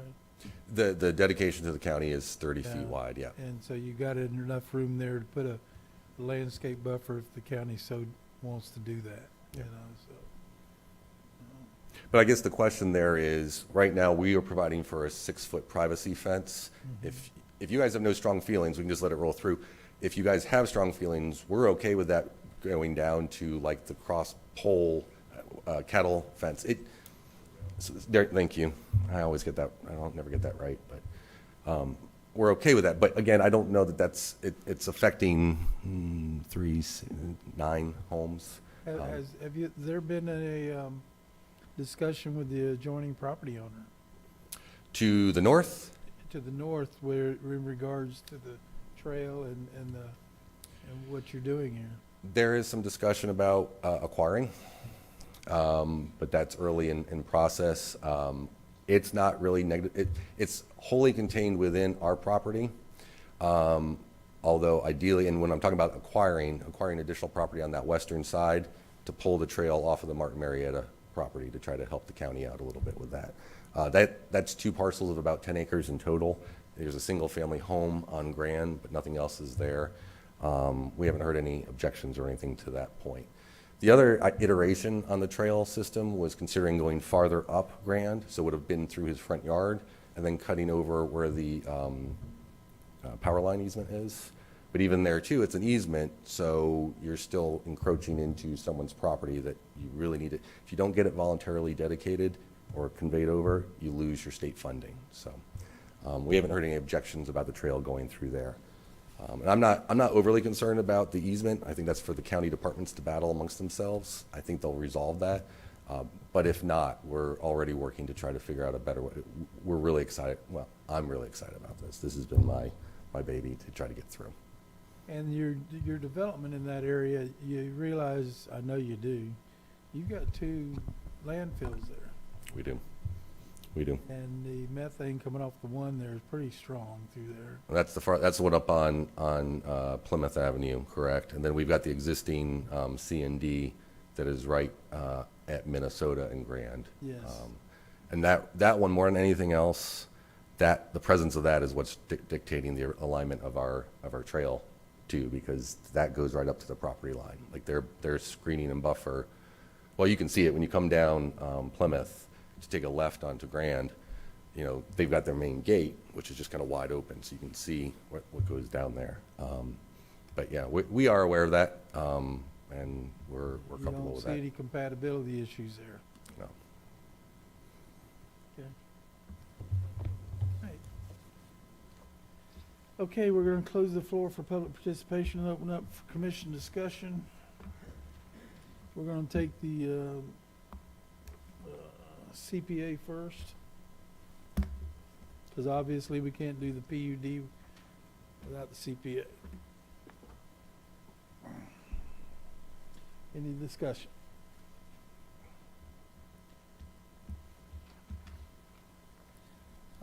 I think I've expressed my concerns. I'm not going to go over them again. I just wanted to be recognized that this water issue should stay at the forefront as far as the development along 44 there, I don't see where it's intrusive as far as to the compatibility other than the landfills. I know that's going to become an issue in the future with them, but, you know, if you build something next to a hog farm, you expect to smell a hog, you know, so then that's what they're going to get there. There's going to be some problems there in the future. It's an HOA issue there. So, and you can't expect the existing businesses there to change their plan because you've come in and put a development next to them. And more than likely, I'm gonna, just for the sake of conversation, so it doesn't get unanimous, whatever it is, I'm probably gonna be a dissenting vote on both of these because of the fact I want to keep the water issue in the forefront and at least cause some sort of conversation. With that, I'm prepared to make a motion, Mr. Chair. Yes, sir. On case number CPA-22-004, that we find the future land use amendment consistent with the comprehensive plan, and forward the application case 22-004 to the County Council with a recommendation of approval to transmit to the Florida Department of Commerce for expedited state review and to the Volusia Growth Management Commission for certification. That's a motion. Needs a second. Second. Thank you. Okay, I got a motion on the floor from Mr. Costa to find the future land use amendment consistent with the comprehensive plan and forward the application case number CPA 22004 to County Council with a recommendation of approval to transmit the Florida Department of Commerce for expedited state review and to the Volusia County Growth Management Commission for certification from Mr. Costa. And then I've got a second from Mr. Patterson. Any discussion on the motion? All those in favor signify by saying aye. Aye. Any dissent? Aye. No. Are you Two in noes. dissent? Mhm. There's two? Uh, Okay. I'd like to request a roll call vote, please. Okay. Member Craig? No. Member Shelley? Yes. Chair Mills? No. Member Costa? Yes. Member Patterson? Yes. Member Sixma? No. That is 3 for approval and 3 for denial. Doesn't that fail? No, it Well, goes. It the goes question, the question presented fails. That's what I the meant. options are you can have another vote for denial. You can, anyone who is in the prevailing side can make the same vote. We'll consider that as a reconsideration vote. Or you can ask for any votes, and it would go forward for a technical denial. In that case, I would recommend that you also vote on the PUD, so we have recommendations on both grounds. Okay. Or you can also continue it. A tie vote is grounds for continuance. Well, I don't think Mr. Woods wants to continue this. So, I tell you, Leave it as a technical. I'm going to reconsider my vote, and I'll tell you why. Because that development is going to occur out there anyway, and it's right there on 44. And it isn't a super large project, and I believe from what I've heard today, that Mr. Woods and his firm are pretty much dedicated to resolving the issues that we're having with the developments, whether it be traffic, whether it be stormwater, whether it be reclamation water, whether it be actually groundwater. And if they work diligently on this, I believe we can come up with a solution that would satisfy everybody. So I'm going to reconsider my vote. And do we need to vote again? Yes. Because we've already got enough dissent there to bring up the facts so that needs to be discussed at the council level. Right. So your motion is to reconsider. Any member can second the reconsideration. That would reset the vote. I'll second that reconsideration. And then you would vote on the reconsideration, just by voice vote. Okay. Okay. Okay, you want to do a roll call? Member Craig? Just. I'm the- sorry, I'm the- confused. the- What are we voting The on? motion right now is to reconsider the vote, so it basically resets everything, and someone would have to make another motion after that. Got it. Right. So this is just a voice vote. Voice vote for the Yes. reconsideration. To yes. reconsider. I vote aye. Aye. Aye. Aye. Aye. Okay, motion Okay. carries unanimously. And then anyone from now on, so you've reconsidered, so anyone can make a motion for the Shoot main it, Frank. question. All right, I make a motion that we find the future land use amendment consistent with the comprehensive plan and forward the application case number CPA 22-004 to County Council with a recommendation of approval to transmit to the Florida Department of Commerce for expedited state review and to the Volusia Growth Management Commission for certification. Okay, here you go. Pack up the second. Okay, I've got a motion on the floor to find the future land use amendment consistent with the comprehensive plan and forward the application case number CPA 22004 to County Council with a recommendation of approval to transmit to the Florida Department of Commerce for expedited state review and to the Volusia Growth Management Commission for certification. From Mr. Costa and a second from Mr. Patterson. And I'll take a roll call on the vote. Member Craig? No. Member Shelley? Yes. Chair Mills? Yes. Member Costa? Yes. Member Patterson? Yes. And Member Sixma? No. Okay. 4-2. All right, then we need to consider the PUD and Ready? hold you to this, Mr. Woods. I'll make a motion on PUD 22-007 that we forward the rezoning application, case number PUD 22-070, to the County Council for final action with a recommendation of approval. Second. Okay, I got a motion on the floor to forward the rezoning application case number PUD 22070 to County Council for final action with a recommendation of approval from Mr. Costa and a second from Mr. Patterson, and I'll take a roll call on this also. Member Craig? No. Member Shelley? Yes. Chair Mills? Yes. Member Costa? Yes. Member Patterson? Yes. Member Sixma? No. Motion carries 4-2. 4-2. Okay.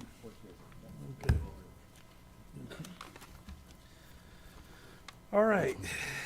Do you want to read in our next case, please?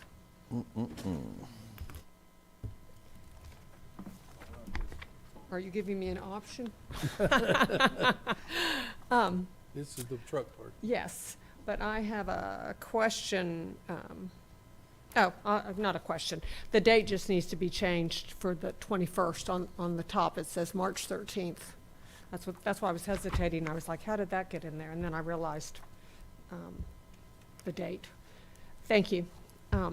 Case number O24-011, ordinance 2024-07, truck parking. Good morning, Rebecca Cottle with Planning and Development Services. On October 18th, 2023, County Council directed staff to draft an ordinance that would allow for the parking of commercial vehicles, specifically big rigs, in agricultural zoning classifications.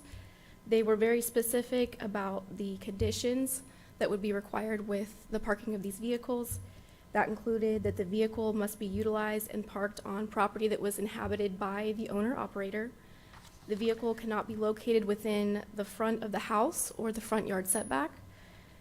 There is a maximum of 2 commercial vehicles allowed on a single parcel, and the minimum parcel size is 2.5 acres. We currently do not have a definition of semi-truck or tractor-trailer, so the ordinance does include 2 definitions that were pulled from the state statutes that would be added to the ordinance in this draft. And I do want to make a correction to the staff report. We actually did include commercial buses and cutaway vans in the ordinance, since commercial vehicles were discussed, and it was specified that tractor trailers and semi-trucks would be included. These were included just for further discussion, whether or not these should be included. And I'm available for any questions. Thank you. Ms. Cottle, is it? Yes. Cottle. Thank you, Ms. Cottle. Any questions for the staff? I do have a question. Mr. Costa? So the definition of commercial vehicle is? So it kind of depends. It's used in other ordinances. Sometimes it includes things like chassis cab trucks, buses. Those can all be considered commercial vehicles. County Council's discussion seemed to center around semi-trucks and tractor trailers, more specifically. So we included these two definitions for those two types of vehicles. And then we did add buses and cutaway vans in the ordinance to open that up for further discussion, whether or not that should be included in this. But you threw in agricultural in there, correct? Agricultural vehicles as part of the commercial vehicles umbrella? Those are already permitted. Already permitted? Yes. Without a limit? Right, if they have an ag use. Okay, that's where, because as soon as you put that 2 commercial vehicle limit in there and you threw the ag in there, I mean, you're talking, most farmers have got multiple horse or stock trailers in addition to their equipment haulers, so on and so forth. So this is for, commercial vehicles not related to So we're an targeting ag. here specifically tractor trailer traffic or Like parking. a semi-truck trailer. Okay, all right. All right, thank you. When- Yes, sir. Go ahead, Mr. Patterson. How are you going to enforce this? Because do I have to call code enforcement or if there's a problem? Or is it just somebody going to be going around looking for this problem? So we aren't at this time creating a conditional use permit for this use. So that would be the avenue, someone would submit a complaint, or if code enforcement were to see a violation, then it would go through code enforcement activity.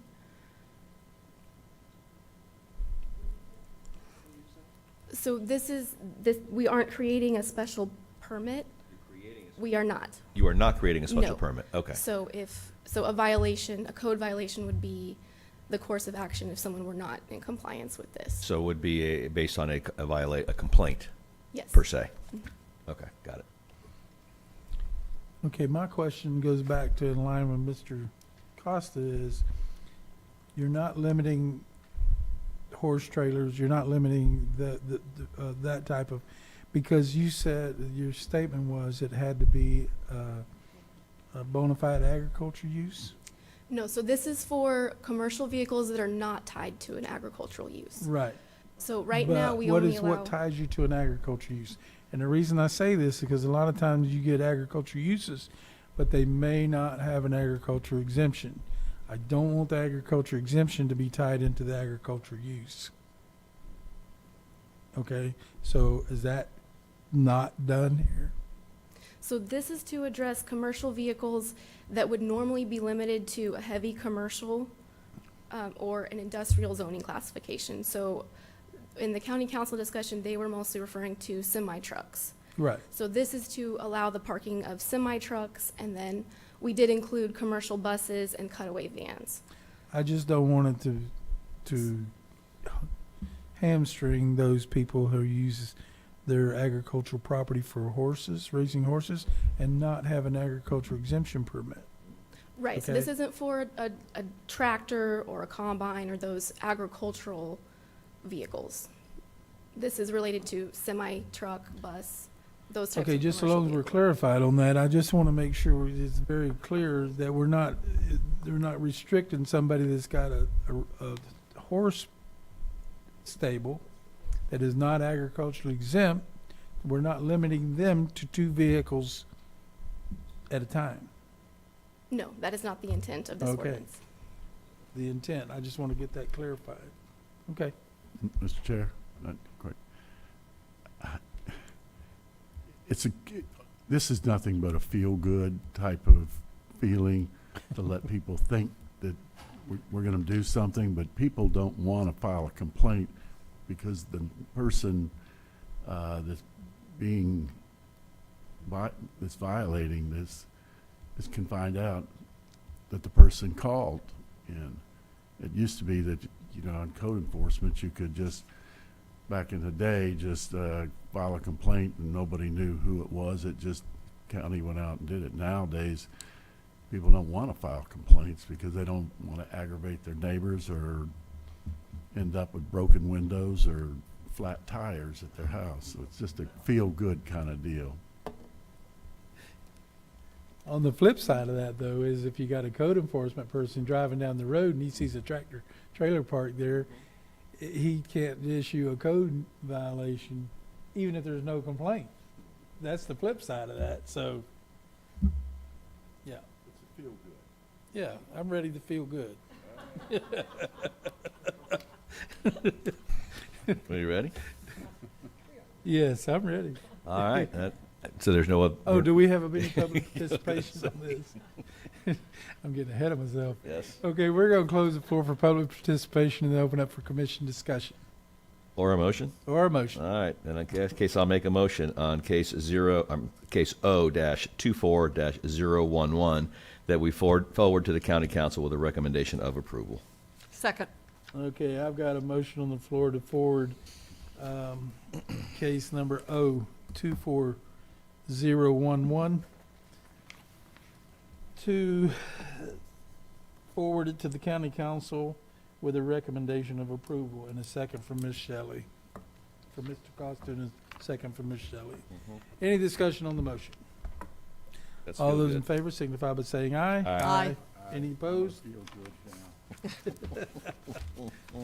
Oh, did we need to include that recommendation Which to one? include those, it says because it's to include, is that included, the commercial buses and cutaway vans, is that included in the ordinance?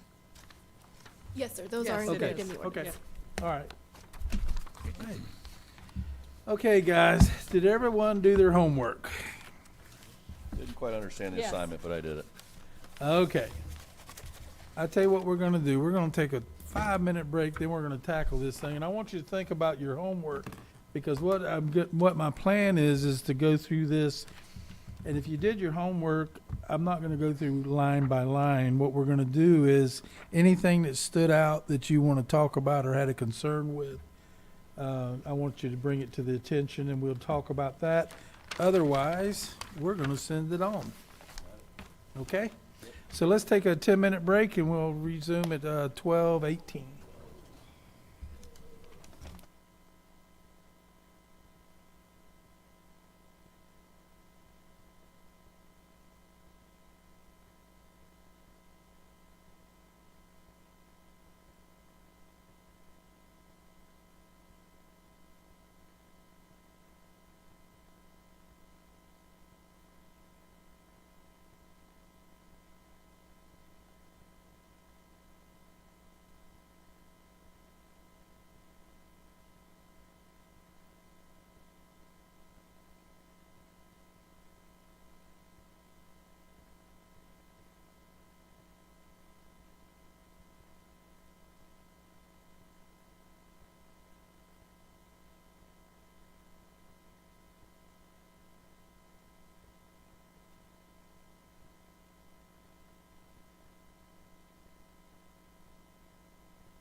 we're gonna bring the public workshop into existence right now, and like I said previously, hopefully we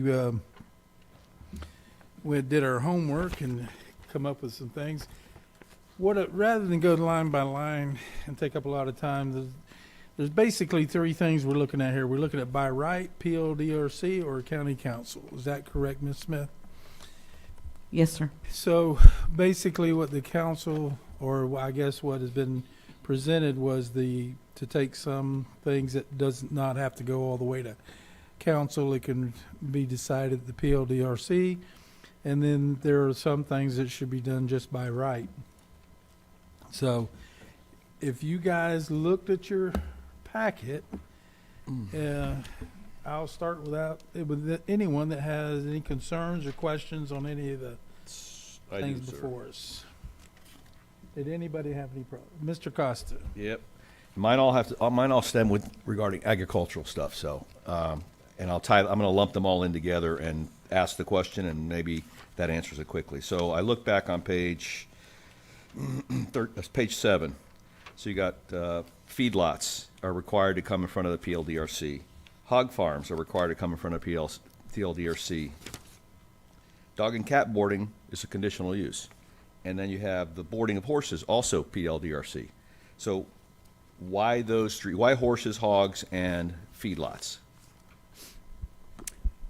Well, just a little bit of background. A lot of these items were created a very long time ago.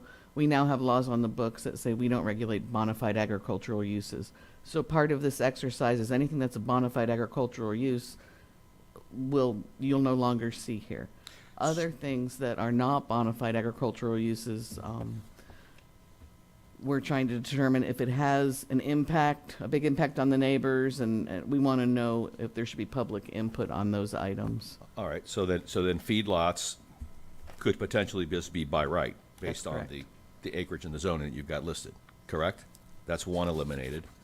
And then the hog farms, what is OCR on the zoning there?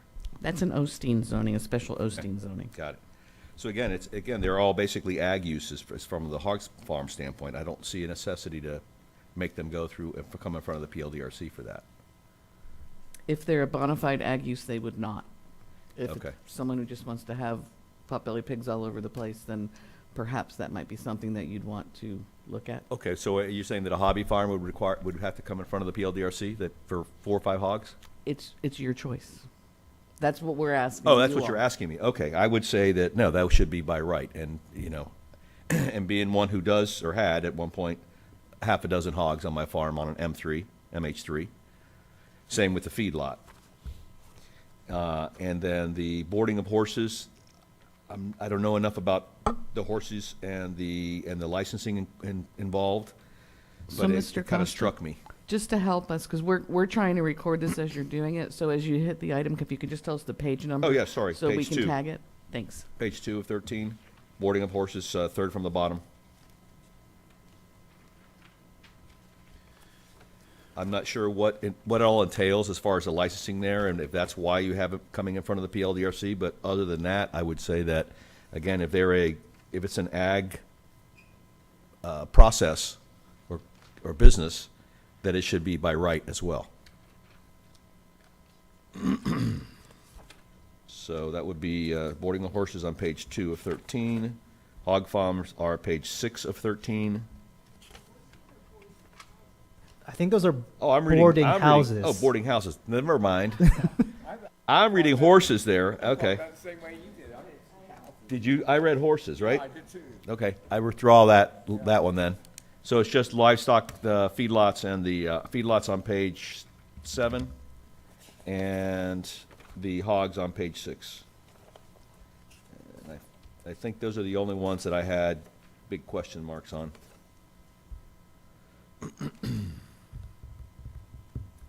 Okay. And how does the rest of the council feel? I kind of fit in line with what Mr. Costa's saying, so should we send that through or change to the recommendations here? No, on that.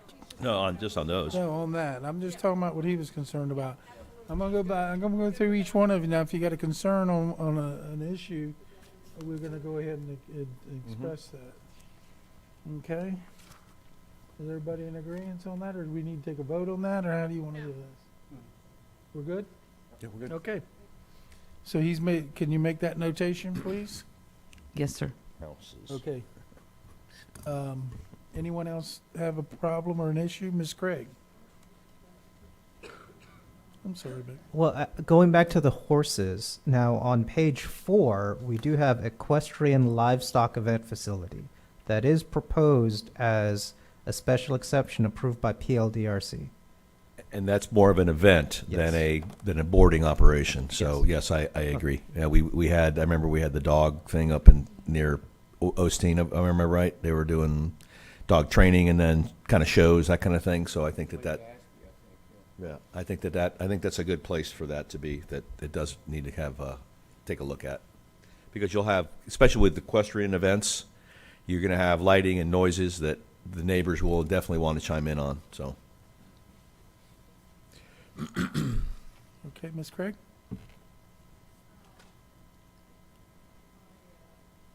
Is your mic on? My points of interest are not as grouped together as we've already had so far. On page 3,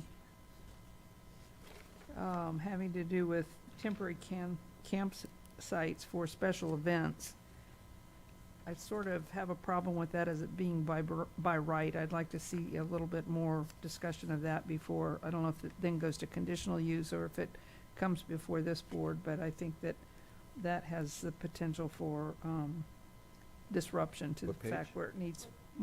Page 3 Of 13? of 13, yeah. Yeah, On 3 the of top up 13, there, it says at the- temporary at the top. campsites. Right. And that was one of mine too. I had that marked to address because you may have public input on that. And it may affect them directly, and that was my concern. Whether it be looked at between the PLDRC or the councils. I mean, whether it has to go further than the PLDRC. We need to get some public input on that. All I right, agree with beyond Ms. that, I Craig on wanted that. to talk about the car wash option. I think that those are controversial enough that needs public input as well. That's also on page 3 of 13. And then I jumped to. Excuse me, Ms. Craig. So do you want it to stop at the PLDRC or do you want it to go through to the full council? I think PLDRC is probably enough.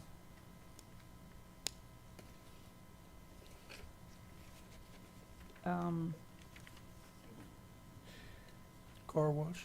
What about cemeteries and circus? Yeah. Hmm. Yes, exactly. So I wasn't sure why. Why would you have, yeah. I mean, it depends. I mean, is there something in one of those business classifications that you think it should come to us? I guess is my question. I think it's mean, more if it's about because I think. residential or other, I'd think of it, these are all business. I think it's because people object to car washes, that there's so many proliferating all over, and because water has become such a tremendous issue. I think the public deserves the right to chime in on the topic. I skipped then to page 6 of 13, golf courses. I think that needs to come before the council personally because of the rather controversial use of chemicals that people object to having to do with maintaining golf courses. Mm-hmm. I had that on my list also. I think it needs to have public input Yeah. because of the fact that you've got your R1 through 9 zoning included in this, and that is strictly residential. So I think it needs to go either through at least the PLDRC or the council. Maybe the council wants to look at it. Well, everything comes to PLDRC I first, know so that, do you want it yeah. to go on to council after that? Well, that's up to the council. They may want to look at it or not. As far as I'm concerned, we could finish it here unless it becomes because they can always appeal it to the council. And that's what council needs to understand, that they can always be an appeal process that goes to them regardless if it stops here or not. And I think what they're trying to do is release some of their workload.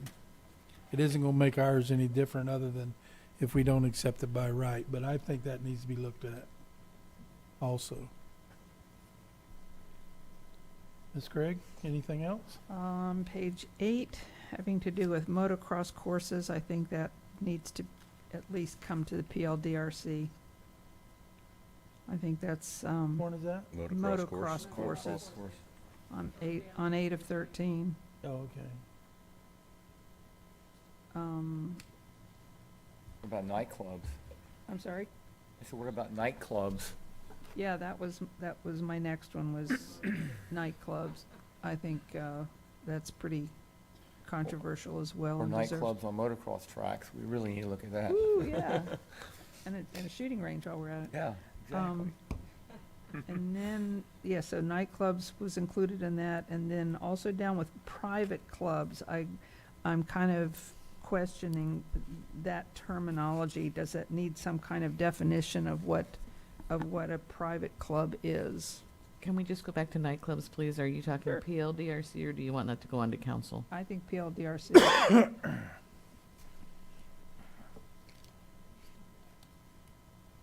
I'm sure the council's gonna pick up some of these Mhm. regardless if we say. So that stop. is a good clarification, because they are allowed by right in the, if you look at the second column, the only place that a special exception applies is in Osteen.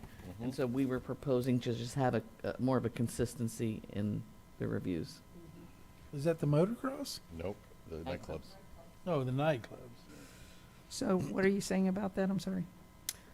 If you look at your spreadsheet, it's set up, the first is the use, the second column is it's already allowed by right, Right. and the third column is where you need a special exception. So in the case of nightclubs, you would only need a special exception if you are in the Osteen area.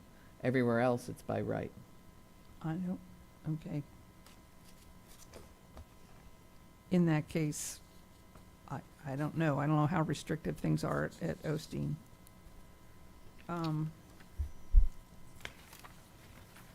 Let's see, then I went down to, I had a question about planing mills, not allowed anywhere with the regular zoning classification. Is that because of noise or what?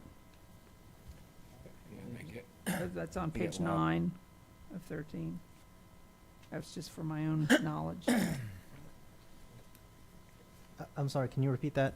further? On planing mills on page 9 of 13, about in the middle of the page. I was just kind of curious why it doesn't show any classification where it's allowed by right, and I was just wondering why. Is it noise?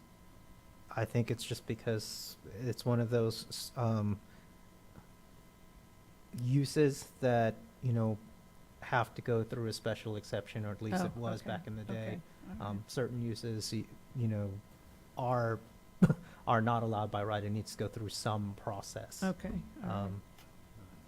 And then, So what is the definition of a planing mill? That's one of the questions that I said I'd bring up. Because I couldn't find a definition for it.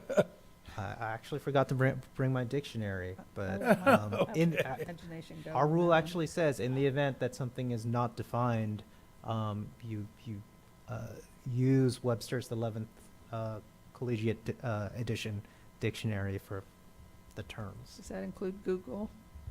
No, it's specifically that dictionary. Okay, let me rephrase this.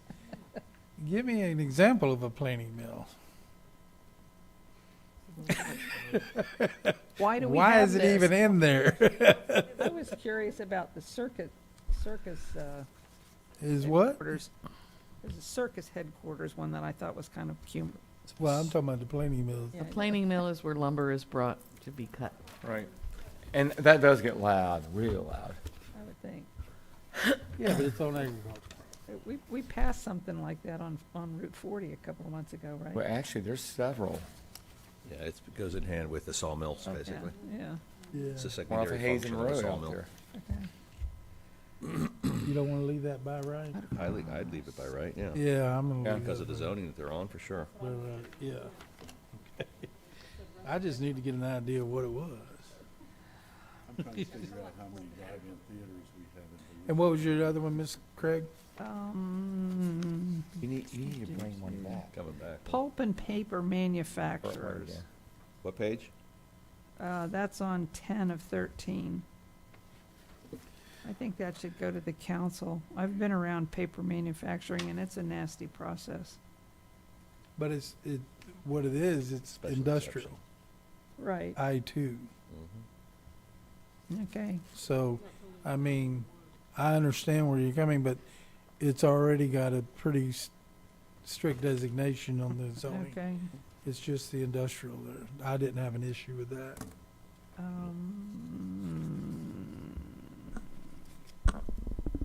So where did you all land on that? Page 12 of 13. Nope. I'm sorry. So Far leave it enough as concerned. is, as recommended? Be Yeah. by right, Yeah. yeah. I'd leave it by right. To 12 of 13, speedways, racetracks, and motorized vehicle motocross courses. I think should go to the council.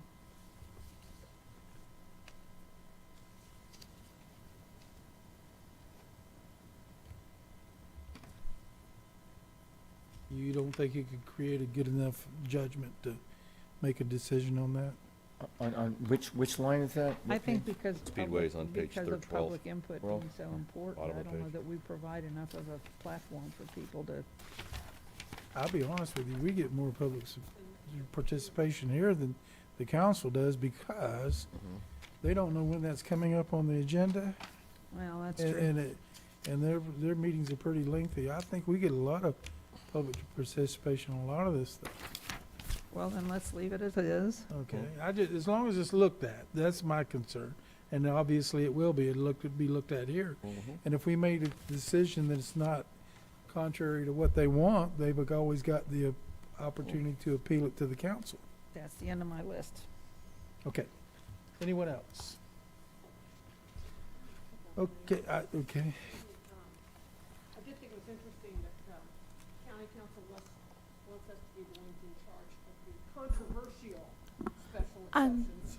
I'm sorry, Member Shelley, your microphone's not on. We didn't catch any of that. I just thought it was interesting that we were listed as the ones for controversial. They want to send those to us. But anyway, I had a couple on here, with bed and breakfasts. Do Airbnbs fall in that category? No. Okay. I thought they would be listed differently. That was a question I had on that. And then,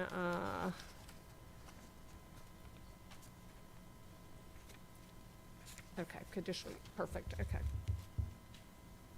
Okay. Yep, I think I'm good. Oh, What did we decide on the there's car one wash? other thing. I believe it was still All right. PLDRC when on the Osteen ones. I'm not sure we got an updated recommendation to Are we make it leaving by that right. by right? It's by right in all of the other commercial zoning districts. The only special exception, the only time it triggers a special exception is if you are in one of the Osteen categories. Got it, Gotcha. okay. Okay. I don't want to make it more restrictive. Yeah. Oh. Don't need to add Oh, government sorry, in there. B4 and B8 as well, sorry, for the car washes.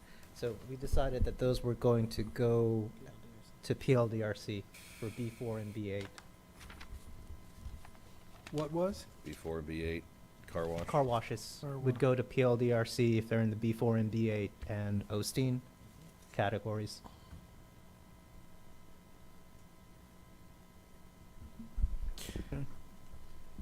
So the staff recommendation was by right, so you all just need to decide if you want it to be elevated. I believe Ms. Craig indicated she did.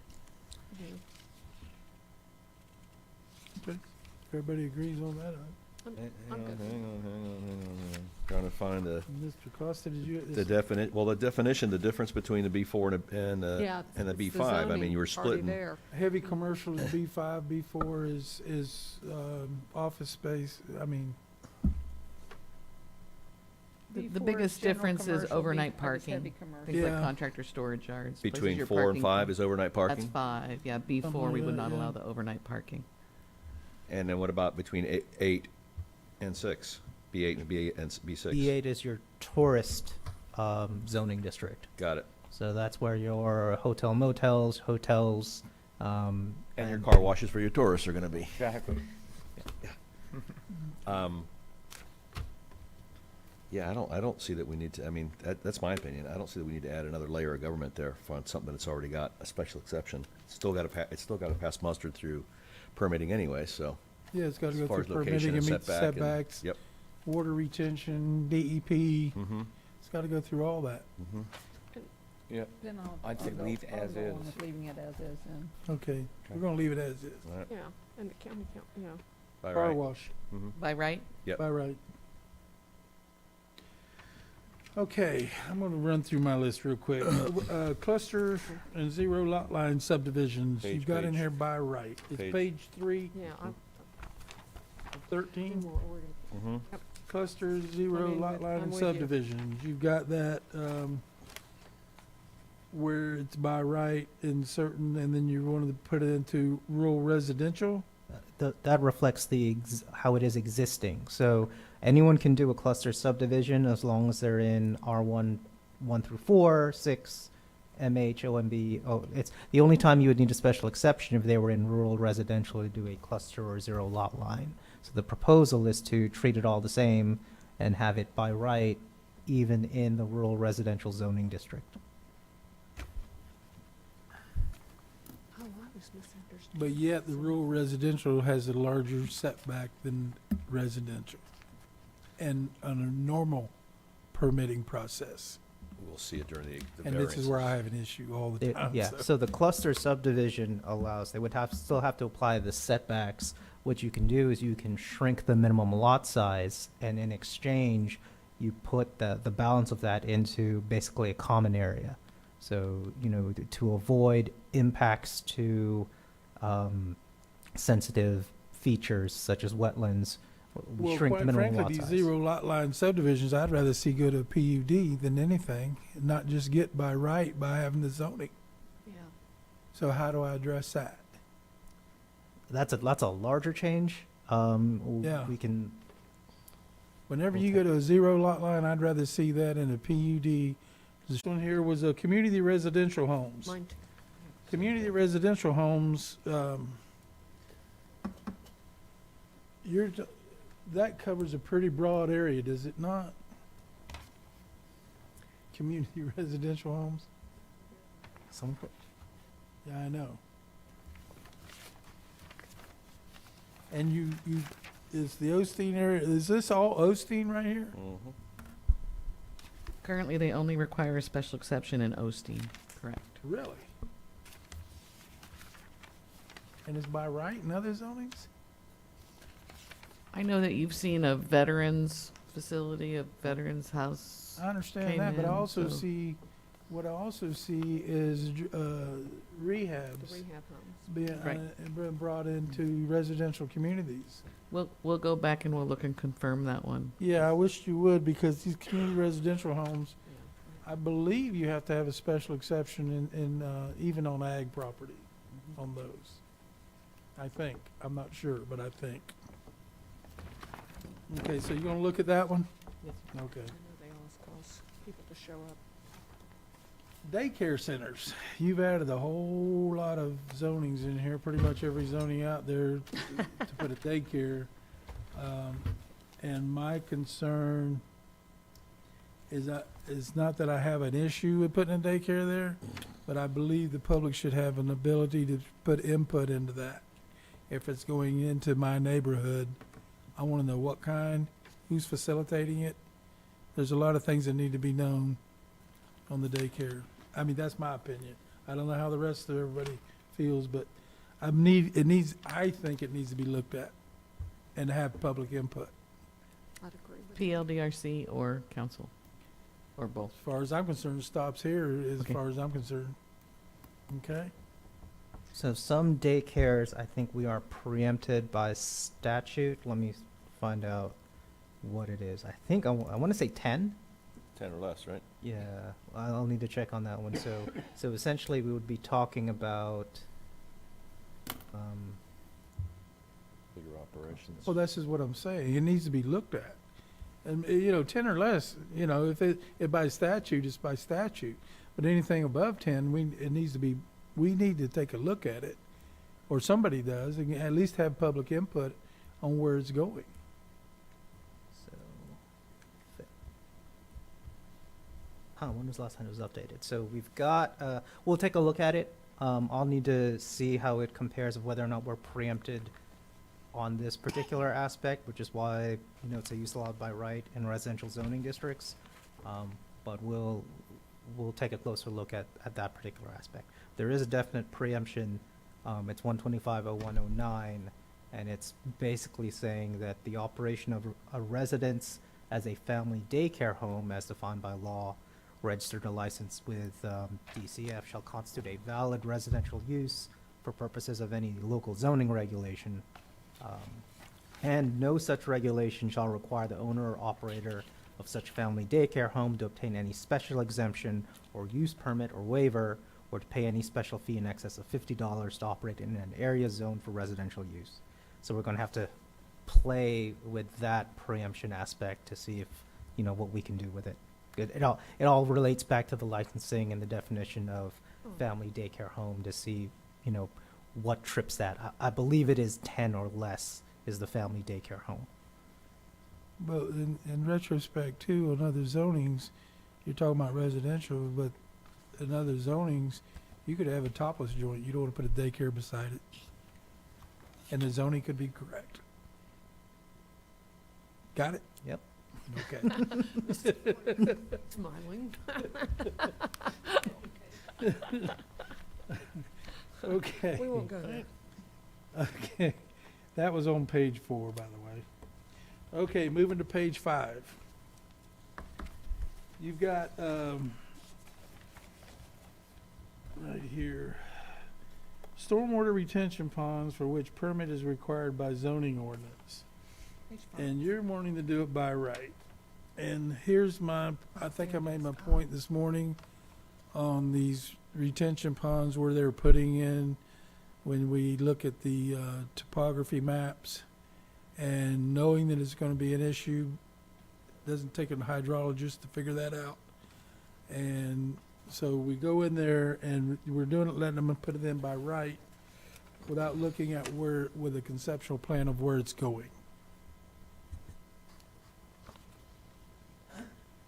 And this is under excavation.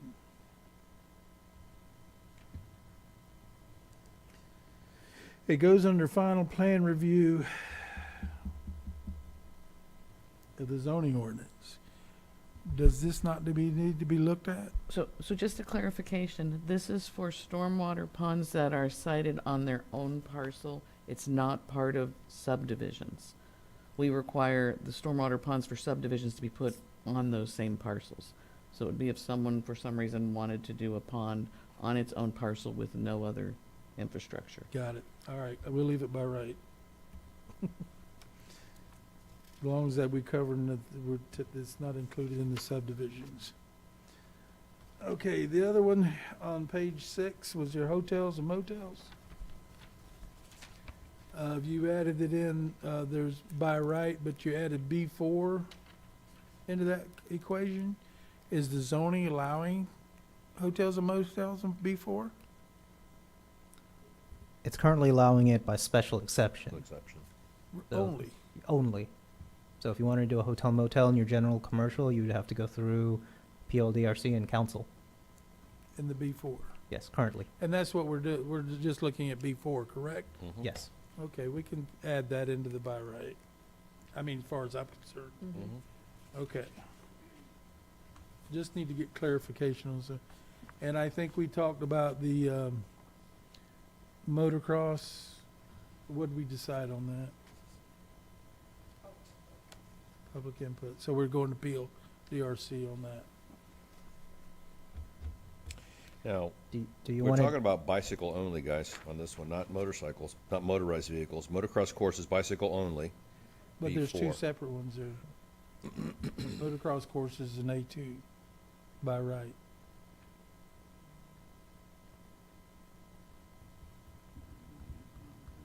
You don't want public input on that? On the motorized? Yeah. Yes, on the motorized, yes, but on the bicycle only, I don't see a reason to. Well, yeah, I agree. But the motocross course, The A2, A2. I would say, but PLDRC is fine. About that? Okay. On the motorized. Motocross also. My next one was the multifamily right underneath that, 3 or more dwelling units on R6 property you've got by right. That doesn't need to be looked at as far as a special exception? R6 with an asterisk, what does that mean? Yeah, what is I R6 was with an wondering. asterisk? The asterisk indicates that there are other requirements beyond just the special exception requirements. Okay.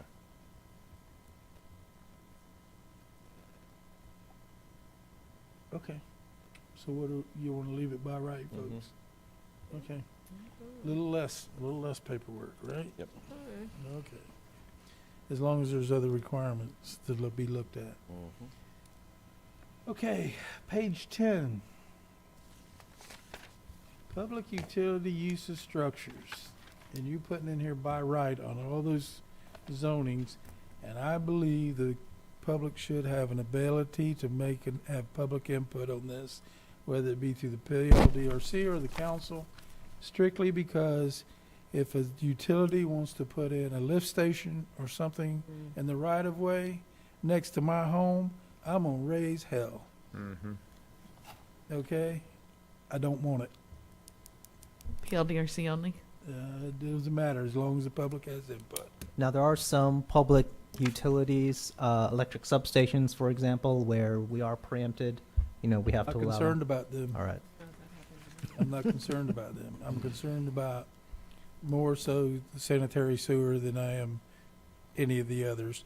Or, and I'm assuming that the public utilities could also include retention ponds. Is that correct? Could that definition be considered there? Well, those would be stormwater ponds, and if they were standalone stormwater ponds, that would be categorized as that, you know, what we previously addressed. But that was on private property. Then usually those are considered rights of way if the county or city is doing it. We would own the property. We'll take a look at that. Yeah, if you would, I'd like for you to take a look at that. Obviously, I think public input should be put in. I'm not sure we consider those as specific standalone. Those are usually, you know, pertinent and adjacent to the functioning of a road. We obtain right of way and adjacent stormwater pond land, so it's usually holding stormwater for road runoff. And not creating flooding? Well, that's the function of it. I The know function that. is to Would you like to ride by one? I can show you No. it's flooding the adjacent property. You can take a ride with me this afternoon. I'll show you one. No, I think this needs to be looked at. Okay? All right. And that pretty much does it for me. Anybody else that we haven't covered anything? Are we good? I did have a question. It's Go sort of a ahead, silly question, Craig. but I'm curious about circus headquarters.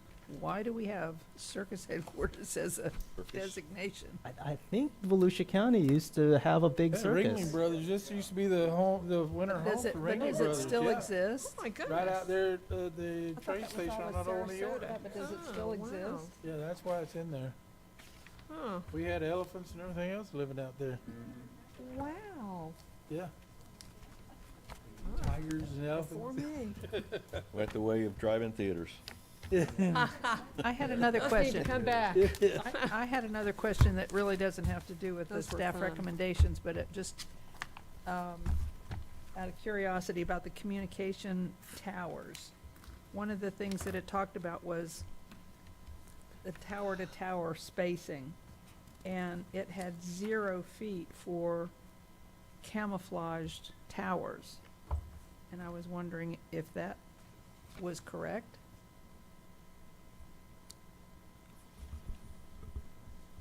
For the difference in Well, the communication towers goes to the PLDRC anyway.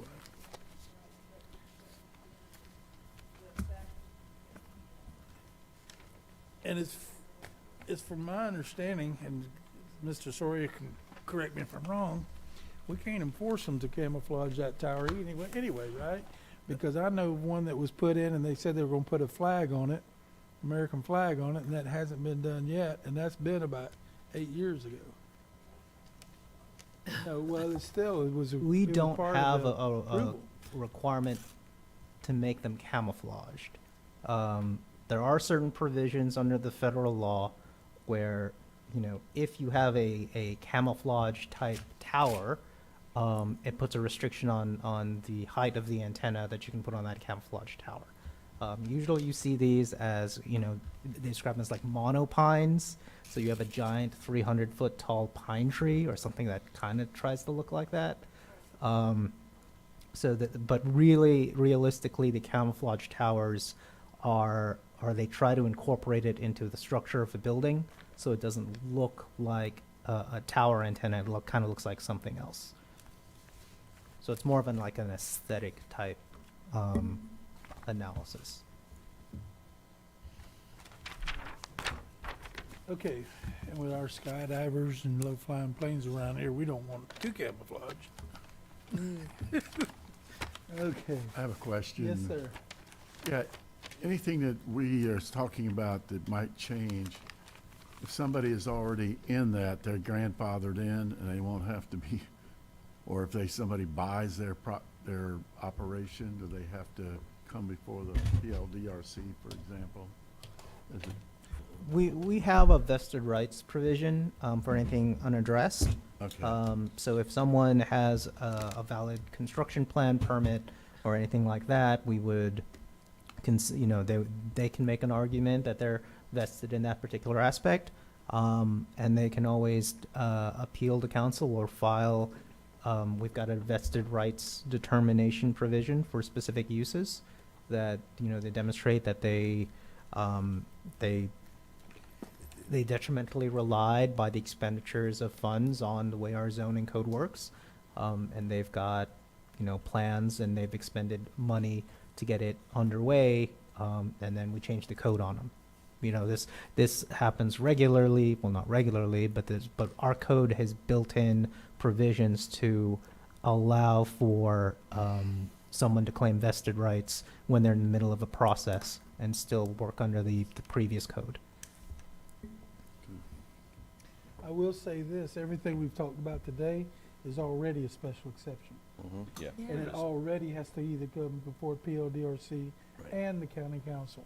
Just streamlining. What we've tried to do is eliminate some of the frivolous type special exceptions that we require, less paperwork, less bureaucracy, and also that they don't have to come before the PLDRC and the county council.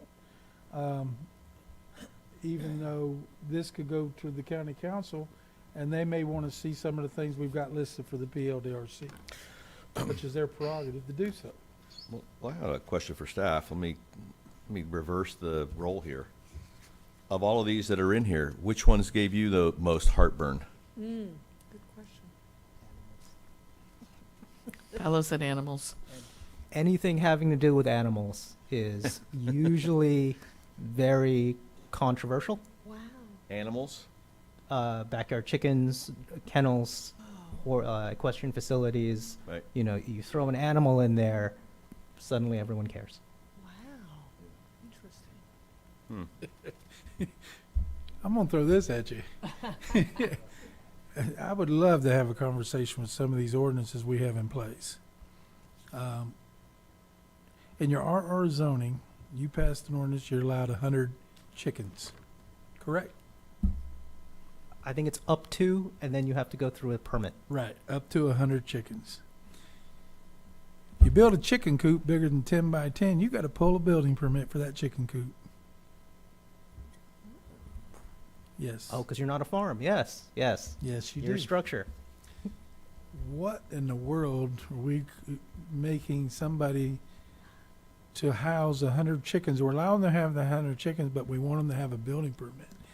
And I've had stories say, well, what if a hurricane comes through and blows it into your neighbor's yard? Well, then you go get it. The other thing, too, is, you know, you're not housing people here. And we're looking at the public interest. And other than it ended up in somebody else's yard, which I can go park my sailboat in my yard during a hurricane, get it off the intercoastal, which I don't have a sailboat, but I could. And it could end up in my neighbor's yard. So a lot of these ordinances, I mean, I really wish they'd spend some time on some of these things. Unfortunately, I think the building code aspect is the building code, and it's not our land development code. You know, building permits are required for things like kennels. They're considered structures. So that's, we'll see what we can do for that particular aspect, but ultimately it would be the Florida Building Commission if they require a permit for, you know, a specific type of chicken coop that exceeds a certain size. It was explained to me by someone in your building department that we as a council or a PLDRC cannot supersede or overwrite the Florida Building Code, period.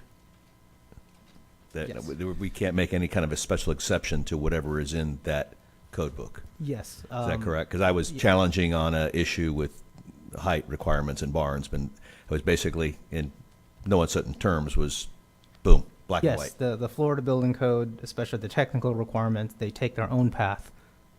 It's an appeal of the Florida Building Officials' determination that goes through another board, currently called the CLCA, and then that goes through, that can get appealed to the actual Florida Building Commission, and then to change, make technical or administrative changes to the Florida Building Code is a whole other process, and they're only good for 3 years, because that's the reset time for the Florida Building Code. Do we need to make a motion on this here? Yeah, we do.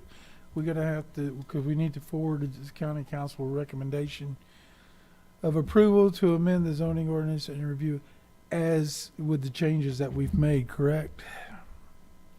Yeah.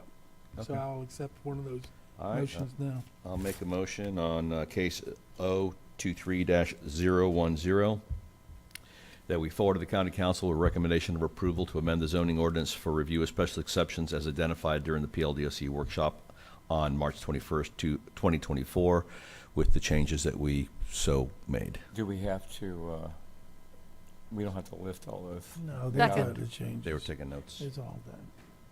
Okay, I got a motion on the floor to forward to the county council 023-010